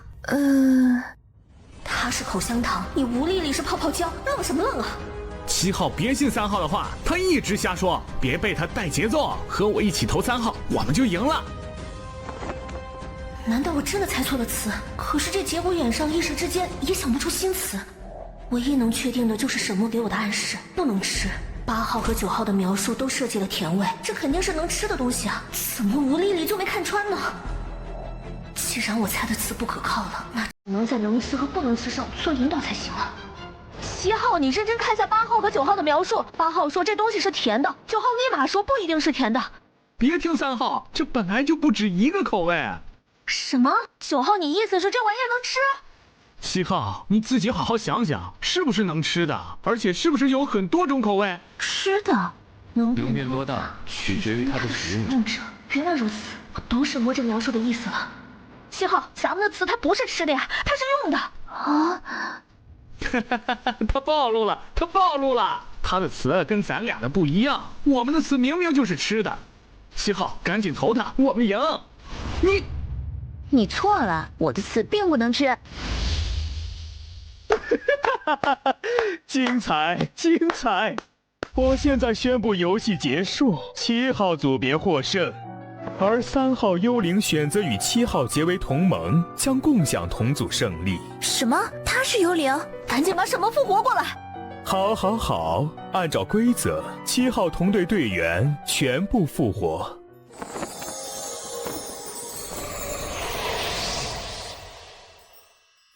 什么？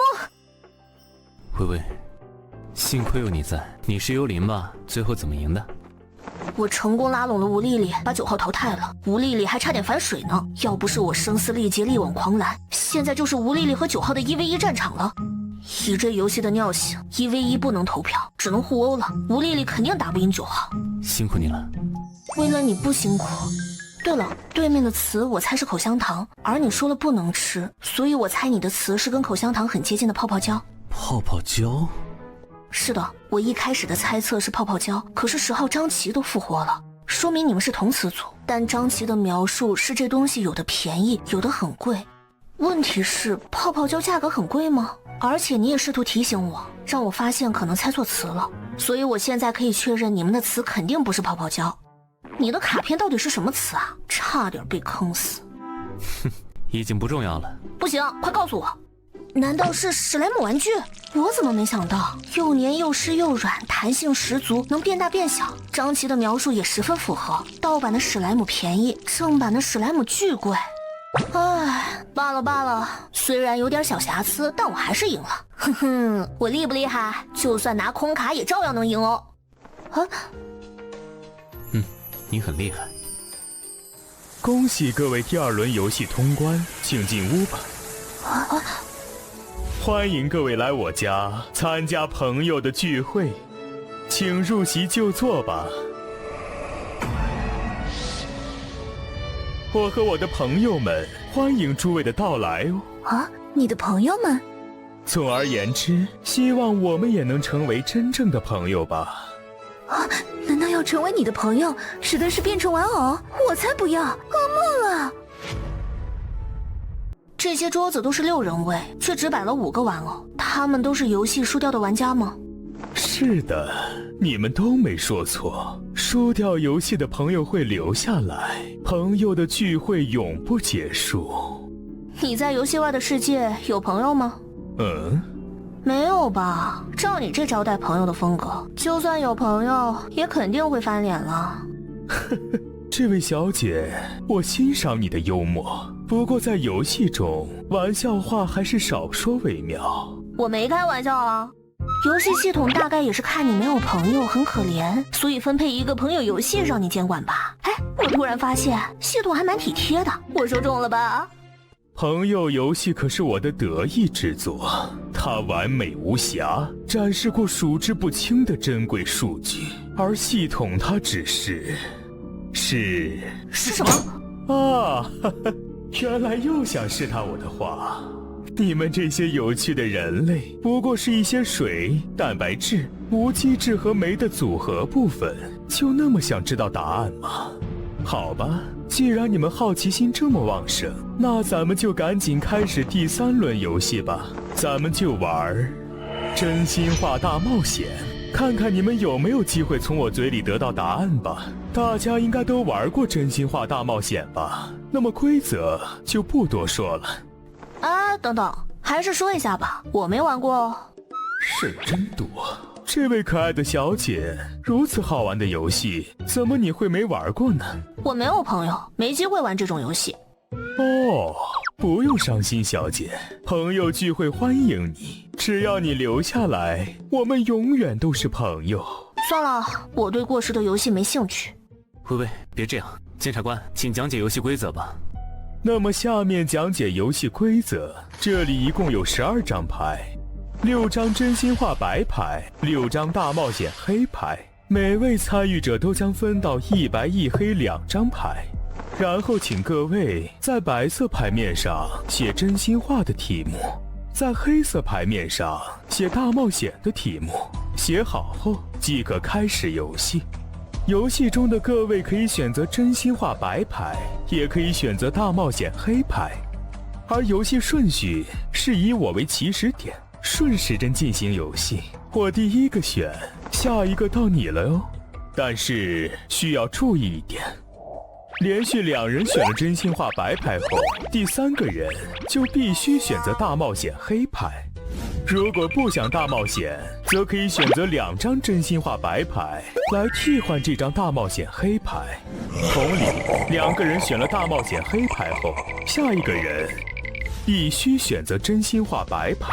如果不想真心话，则可以选择2张大冒险黑牌来替换这张真心话白牌。当你抽到白牌，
居然这样，那是为了什么呢？不知道，休想套我话。吴丽丽想要通过消耗卡牌来结束游戏，这个方法是行不通的。别忘了，除了我们写下的5张黑牌，还有第6张黑牌是监察官写的，而他写的一定会是我们完成不了的任务啊！完成不了的任务，那会写啥呀？比如杀死其余玩家。想象一下，你们抽到了监察官的黑牌，你们有自信杀掉其他玩家吗？不行。反之，监察官抽到，他要杀死我们，那是轻而易举。现在明白处境了吧？按照游戏规则，监察官是第一个翻牌的。如果选黑牌，摆在他面前的6张黑牌里，足足有5张是杀死监察官。我们要用83%的概率率先淘汰他，而不是任凭他的黑牌把我们一个个杀死。可他还是有17%的概率会没抽到，那怎么办啊？我说这位大姐，你以为大冒险玩的是概率吗？大冒险玩的是谁胆大呀？连17%的风险都不敢冒，你还玩什么大冒险？你要真不敢玩，还不如留下来和他做朋友吧。行了，我信你们，就写杀死监察官。好吧，我也按你们说的做呗。各位久等了，我已经洗好牌了。那么我们现在开始游戏吧。等下，我还有些话想要提前说。怎么又是你？这位小姐，你想说什么呢？与你无关，你听不听无所谓，不过他们最好都能听听。行，请说吧。你们都听好了，我们这么操作。如果监察官先选白牌，那下一个我哥拿黑牌，接着我拿白牌，大姐拿白牌。按照游戏规则，2张白牌之后必选黑牌，除非用2张白牌抵消。所以吴丽丽要消耗2张白牌抵消掉黑牌，而最后1张白牌让张琪用掉。这样一来，6张白牌就能全部消耗完毕。下一轮，监察官只能选黑牌了。第一轮按我说的操作顺利结束的话，那第2轮会有2种情况。情况1，如果我哥第1轮抽到监察官的黑牌，那监察官可选的黑牌就剩5张杀死监察官了。这种情况就是我们赢了。情况2，如果我哥第1轮抽到杀死监察官，那监察官可选的黑牌就剩4张杀死监察官和他自己的黑牌。这种情况我们就只有80%的胜率了。我不清楚你们在黑牌上实际写了什么，但如果按照我说的做，就有80%的概率活着离开这里。但如果有谁瞎来，这种攻略方法就会难以奏效。到时候谁倒霉死了也别怪我，要怪就怪那个不配合的人吧。放心，我是按照要求写的，我绝对没问题。我也是，我也。说实话，我不太信，不过也无所谓了。等等，我有个疑问，让你哥选黑牌，那他岂不是会死？我哥有保命的本事，你不用操心。好的。我们有上一轮迷宫得到的拼图奖励，实在过不去大冒险，就免死一次吧。好了，我说完了，开始游戏吧。你的想法很有趣呢，按你的方法顺序操作下来确实可行，但是我不信这些人会全部按照你的要求写哦。不过你说的很对，大冒险玩的就是胆大，所以我也和你赌，我就赌在胆怯、疑虑、自私和愚昧的作用下，他们不会按照你说的做。没事，反正我写了，你会抽到的。既然5张黑卡都是炸弹，那我选白牌。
我写的。看来是我赌对了。你怎么乱写啊？我怕监察官没有抽到啊，然后我们又要抽。真的带不动这群傻子。不过现在被你哥哥抽的也没什么吧？只要剩下的5张黑牌里有4张是照要求写的，就还有80%的概率啊！最重要的是，你哥哥也因此得救了，不是吗？哈，按你这么说，我还得谢谢你了。啊，我不是那个意思。之前说过了，我哥有保命的本事，不管抽到什么牌，他都不会死。你这样做，除了拖累你的存活几率外，没有任何意义。算了，蠢人是叫不醒的。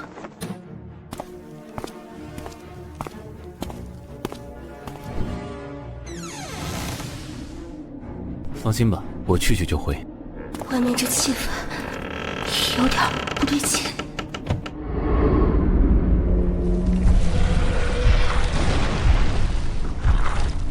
外面是什么？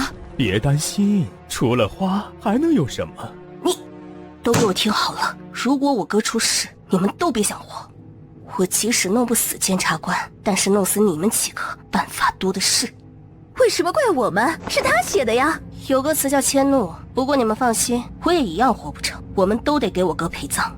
行了，你们别吵了，只要剩下的黑牌没事，就还有80%的机会啊，我们胜算还是很大的，不是吗？那要是有事呢？什么意思啊？你也没按要求写吗？我是按要求写的。你最好写了，不然老子就是死也要拖上你。真是越来越有趣了。没事的，没事的，他有拼图，有危险可以立刻脱离游戏。怎么动静越来越大了？他没事吧？沈墨，加油啊！外面到底怎么了？这动静只大不小，显然沈墨放弃了使用拼图，他跟什么东西杠上了吗？求你别硬撑。你要的花。啊！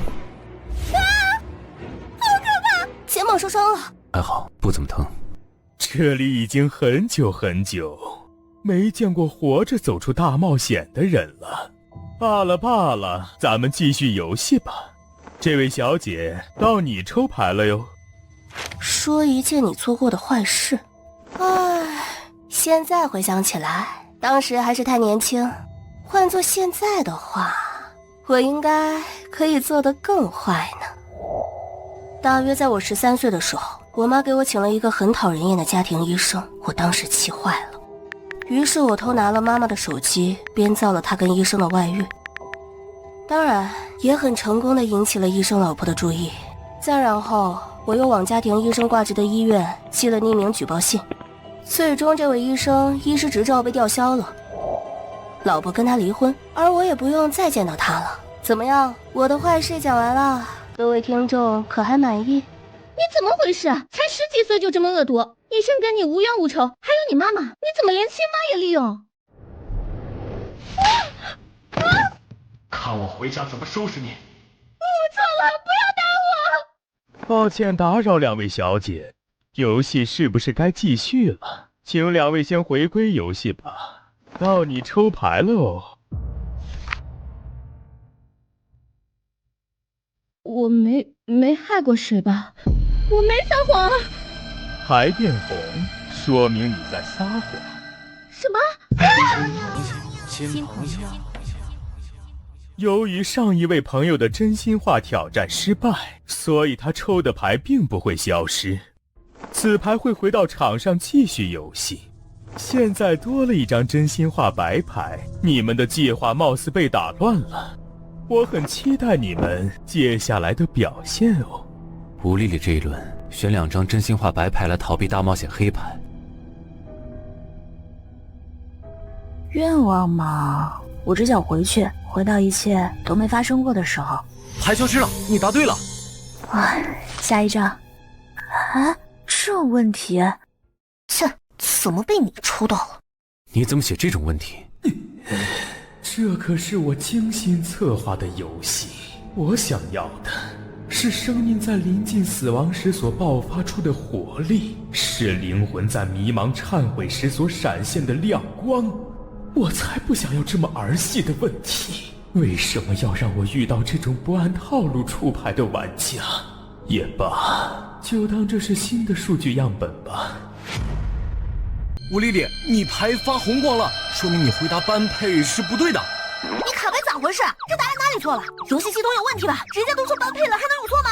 我的卡牌可不会说谎，真心话的答案正确与否，不看客观结论，而是看是否遵从答题者的内心。所以你心里觉得我和我哥不般配？我……等一下，难道场上又高又帅的人指的不是我吗？我的外形是经过大量数据演算后模拟出来的呀，绝对符合高又帅的特征啊！啊，你怕是对“帅”这个字有什么误解吧？明明是又高又惨啊！想起来了，攻击监察官算是违规行为。怎么，游戏系统没把语言攻击也算进去吗？难道你们不知道，语言是一门艺术，杀人诛心，不见血哟？喂，别说了，不要过度刺激他。哦。不对，我凭什么因为玩家的话而感到松口气？我可是监察官呀！请玩家开始第2次真心话作答，赶紧说真话。我觉得不般配，要配应该配我。好丢脸啊！他要是不说实话，我会被玩偶拖走的。按计划，我是拿白牌。张琪，你要选大冒险。如果你现在选了白牌，我们下一轮都必死无疑。但是如果你选黑牌，下一轮我们就还有机会。机会有多大？你和吴丽丽能活下来一个。这么说的话，选黑牌确实要划算些。来吧，丑八怪监察官，我选大冒险黑牌。你们人类在面临死亡时，似乎总是容易情绪过激，进而在自毁式的心态下口不择言。你这么熟悉，看来你经常挨骂吗？淡定点儿，生什么气呀？你可以把我的话也当做自毁式的口不择言呀。话说，我有个新想法，你想听听吗？如果我把你气得出手教训玩家，系统会不会弄死你呀？请玩家赶紧选择相应的卡牌吧。啊，不发火了？怎么，监察官真的不能随便攻击玩家呀？请各位玩家专注游戏，谢谢。受不了了，这游戏赶紧结束吧。就这张。太好了，张琪，你不用死了。吴丽丽，这张是你写的？我害怕自己会抽到，所以……下面我给大家唱首歌，歌名我忘了，是我老婆经常唱的歌，献丑了。宇宙磅礴而冷漠，我们的爱微笑却闪烁，颠簸却如此忘我。谢谢你，吴丽丽，如果不是你胡来，我已经死了。轮到我了吗？那就真心话吧。啊，是我写的，答案毋庸置疑，当然喜欢了。每一个游戏都是监察官心爱的作品，所有游戏我都非常喜欢。请下一位玩家抽牌吧。我选大冒险。果然，监察官就是让玩家自相残杀。无论是西山岛上的人，或者赵叔送过来的人，都没有一个活下来。哪怕他们拿到了最美的花，也找对了队友，最后却还是要死在这场真心话大冒险里。我选择弃权，我先走了，接下来就看你了。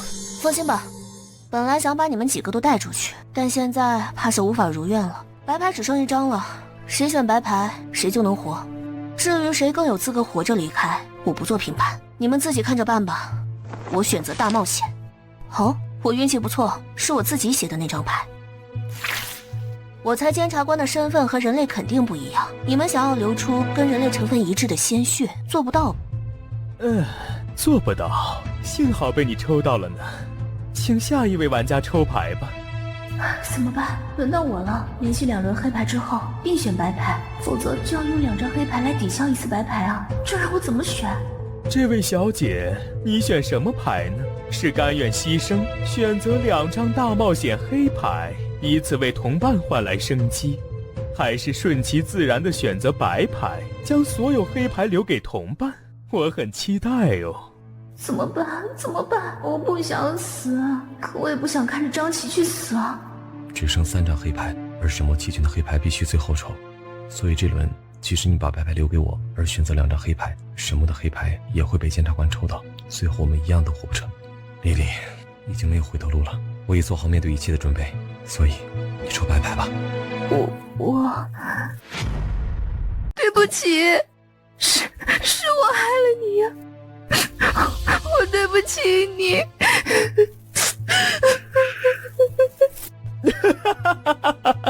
两位的行为实在太感人了。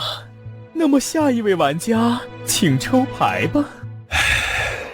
另外2张带血黑牌，不出所料的话，应该都会写着“敢杀死本场检察官吗？”你输了。就算我杀不了你，又有什么关系？按照规则，你必须优先选择那张带血的黑牌，而上面也必是写着“杀死本场检察官”。你能杀死自己吗？输的人是你。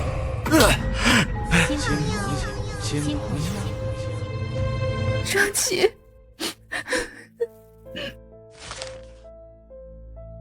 如何，监察官大人？游戏结束了吧？我做不到。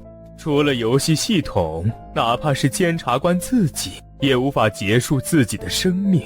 那么恭喜2位通关本次游戏，请领取属于你们的丰厚奖励吧。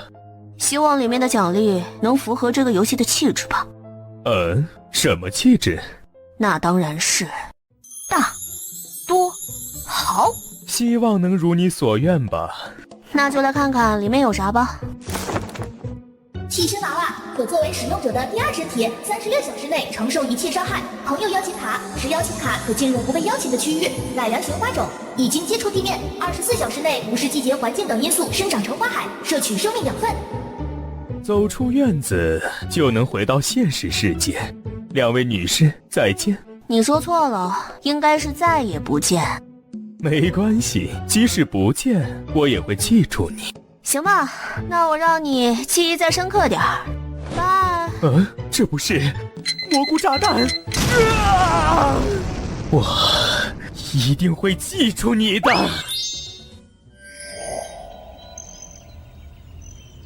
什么？喂，我在这儿。赵叔，他跟我们一起来的，为什么他没事？他说玩家不能重复进入同一个游戏，而且就算他进入玩偶游戏的区域，也不会触发游戏。也是，如果掌握了通关方法，再回来反复刷游戏奖励，也太作弊了。赵建涛，你为什么这么做？张琪一直在岛上帮你做事，你的心到底是什么做的？你为什么能这么狠？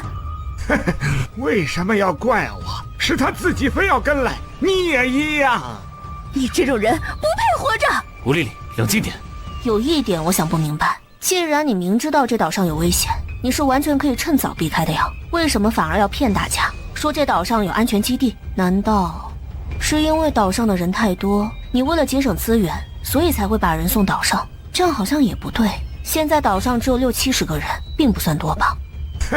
你们根本什么都不知道，这些游戏是会移动的，如果连续7天没有玩家加入游戏，游戏区域会进行移动，就像捕猎一样。所以归根结底，我们只是待宰的羊。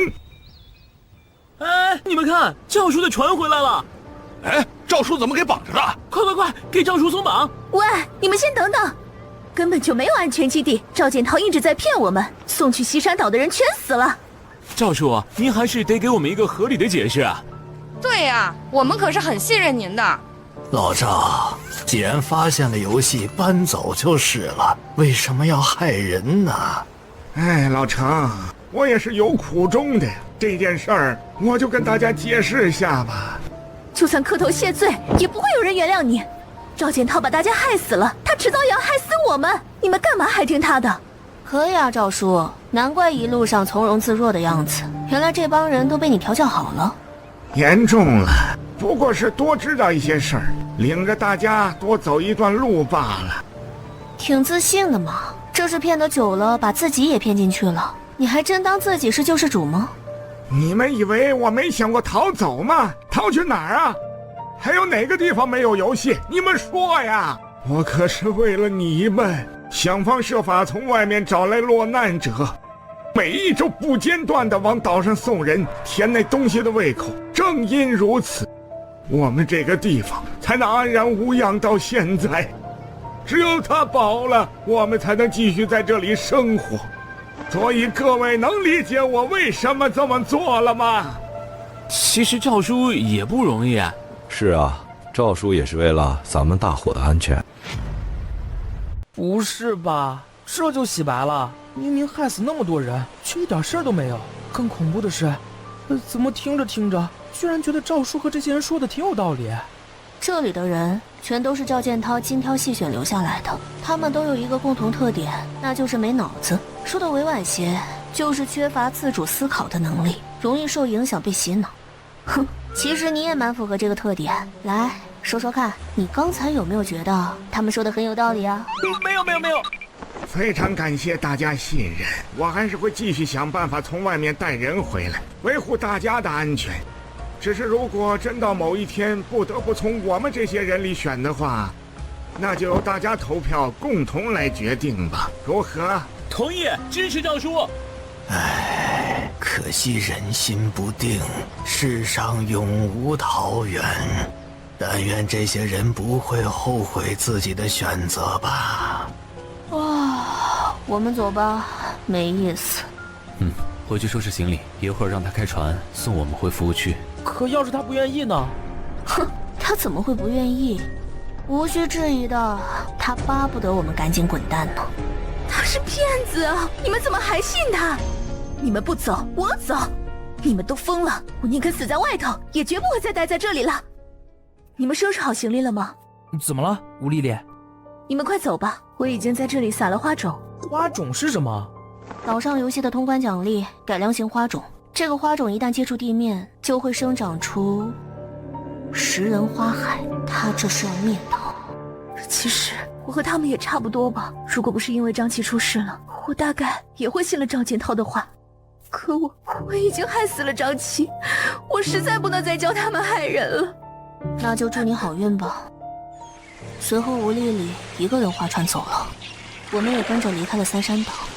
总觉着要错过一场美丽的风景了，有点惆怅呀。请问救援队有来过这儿吗？救援队的影子都没见着一个。嘿嘿，真帅。了解清楚了，安城情况和江城差不多，很多人没等到救援队，出城的几条路又不安全，所以留了下来。不过听他们说，有些人专门抢道具。道具长得像玩具，太显眼了。请问你需要买迷宫地图吗？小孩儿，只要一个道具，我就卖给你们迷宫地图哦。小弟弟，你不知道吗？只要7天没有玩家进入游戏，游戏区域就会随机移动哦。好吧，这样的话，你们确实不需要我的地图。小朋友，你叫什么名字啊？你想要到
么？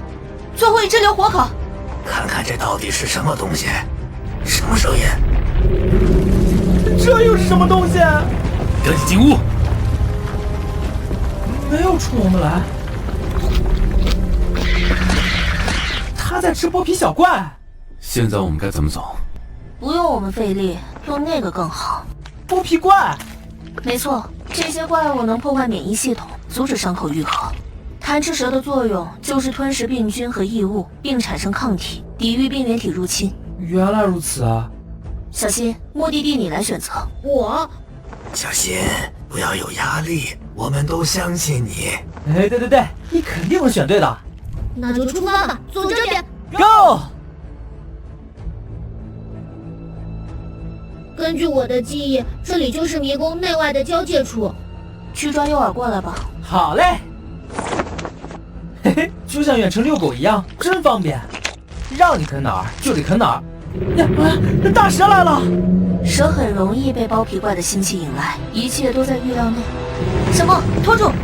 你们看，是出口，他们有穿了。我们要怎么穿过上百只剥皮怪到达出口啊？把沈梦的小玩伴叫回来不就得了？有道理。莫哥快逃，让大蛇吃掉这些小怪。进展如何？一切顺利。我把它引开，你们赶紧去出口。莫哥成功了，走吧，咱们去出口。莫哥回来了，全员集结，迷宫胜利！恭喜玩家通关7号迷宫。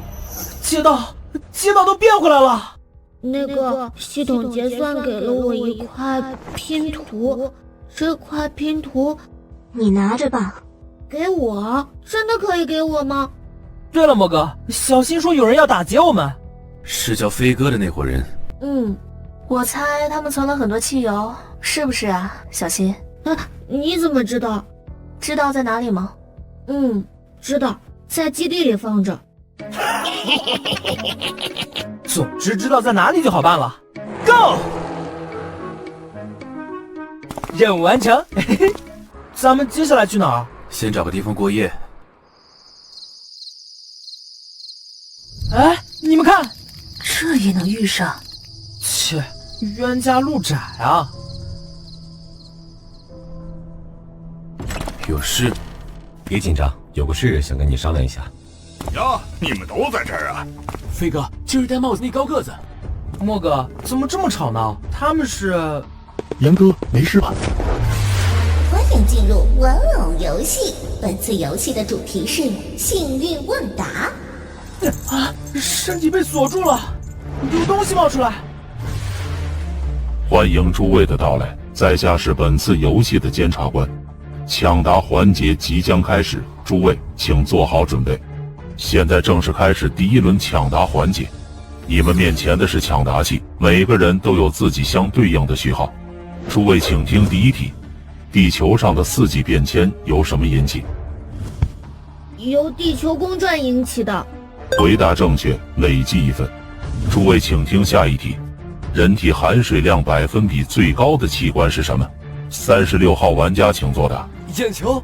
第3题：围棋共有多少棋子？361颗。第36题：哪一条河流是世界流程最长的河流？10号玩家请作答。飞哥终于抢到了。最长的河好像是叫尼什么来着？我知道了，叫尼罗河。对，尼罗河。回答正确，累计1分。耶，太好了，蒙对了。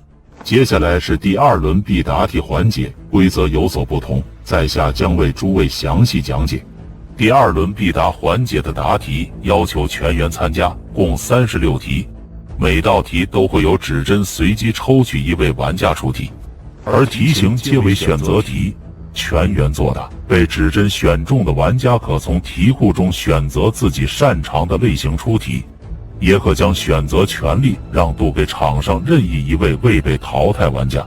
所有题目由在场玩家的大脑知识储备题库构建而成，绝不会超出诸位的认知。答对累计1分，最多可累计3分，答错扣掉1分，负分者淘汰出局。糟了，老程，咱俩现在零蛋啊！以上就是第2轮必答环节的规则。必答题环节即将开始，诸位请做好准备。19号玩家，请选择一个题目类型。选常识题。系统已匹配题目，诸位请点击选项回答问题。60秒计时开始，计时完毕，答案为 A， 答对累计1分，答错扣除1分。他们的椅子怎么转过去了？负积分玩家淘汰出局，淘汰。椅子转回来了，人真没人了，活生生的11个人不见了。2号玩家，请选择题目类型。好的，我选诗词。老陈，你干嘛选诗词？系统已匹配题目，诸位请点击选项回答问题。选哪个才是对的呢？这次拼运气吧，选 A。我还不想死！间接断送了5条人命。这次是我。3号玩家，请选择题目类型。怎么办？选什么好？谭笑，选一个自己不擅长的。微微姐，谭笑一旦答错就会被淘汰。没关系，他有拼图。我有个设想，需要他帮我试试。那数学吧。系统已匹配题目。喂，这题目是来侮辱我们的智商吗？微微，这是怎么回事？这题过分简单了哟。这实在太好笑了。谭笑，你会成为救世主，你知道吗？为什么？原来题目是从指针选中的玩家大脑知识库里提取，而每个人的知识库都有盲区，游戏要确保答题过程中有一定的正确率。但游戏没料到谭笑的知识库盲区已经大到系统不得不往低龄儿童认知范围内出题了。微微讨厌，伦家才不是低龄儿童。后面的事情就好办了，接下来每一题都让谭笑选吧，通关超级轻松。尊敬的监察官，我想请问一下，这算不算游戏 bug 呢？难怪第2轮游戏的规则里有一条，由指针随机抽取的玩家可将选题权让渡给场上任意未被淘汰玩家。原来用处在这里。可我觉得这不是 bug， 要不是他对你唯命是从，他凭什么要选数学？可是我真的不会数学。愚昧的人类，我的游戏最终要考验的是人与人之间的信任。我没有听错吧？你设计出这么个破游戏，就是想考验人与人之间的信任？哼，今天我就给你上一课，想要让人听从吩咐，从来不是靠信任，而是威逼和利诱。下面开始第4题玩家抽选。是4号丢的，他想干嘛呀？11号小哥不用害怕，把选题权交给3号玩家吧。这你悠着点。我一直都悠着呢。看见那个嚣张跋扈的家伙了吗？我想看他跳霹雳舞。什么玩意儿？滚开！飞哥，放心，他没事儿。接下来谁不愿意把选题权让渡出来，我就会电他。但我不会把你电死，只是会电到你们愿意为止哦。你说的对，我们是该团结起来。我选择让渡选题权，让渡给3号玩家。那么3号玩家，请选择一个题目类型吧。我继续选数学。系统已匹配题目，诸位请点击选项回答问题。终于出了个有难度的题目了，这大概是我数学的极限了。恭喜诸位通关本次游戏，下面将发放游戏奖励。本次游戏通关玩家共计20位，每人可获得幸运题卡1张，可向任意玩家提问1次，被提问者必须回答问题，否则罚时60秒，不得自由行动。积分最高的人没有额外奖励吗？我记得应该还有一个什么锦囊来着，是吧？锦囊是唯一的，不过在下可以送给你们件更好的奖励。本场游戏每个人都得到满分，并没有最高积分，但你是本场游戏提问最多的人，你的勇气与智慧足以获得这份奖励。真的吗？是的，赠予你了。游戏结束，诸位再会。回到现实了。我可以看一眼你得到的那枚新币吗？看在你这么真诚的份上，小哥就让你开开眼吧。上面好像有字。还真的有，字好小，写的是欢迎来到玩偶。等等，不对劲，檀香，我别念了。什么光？好刺眼！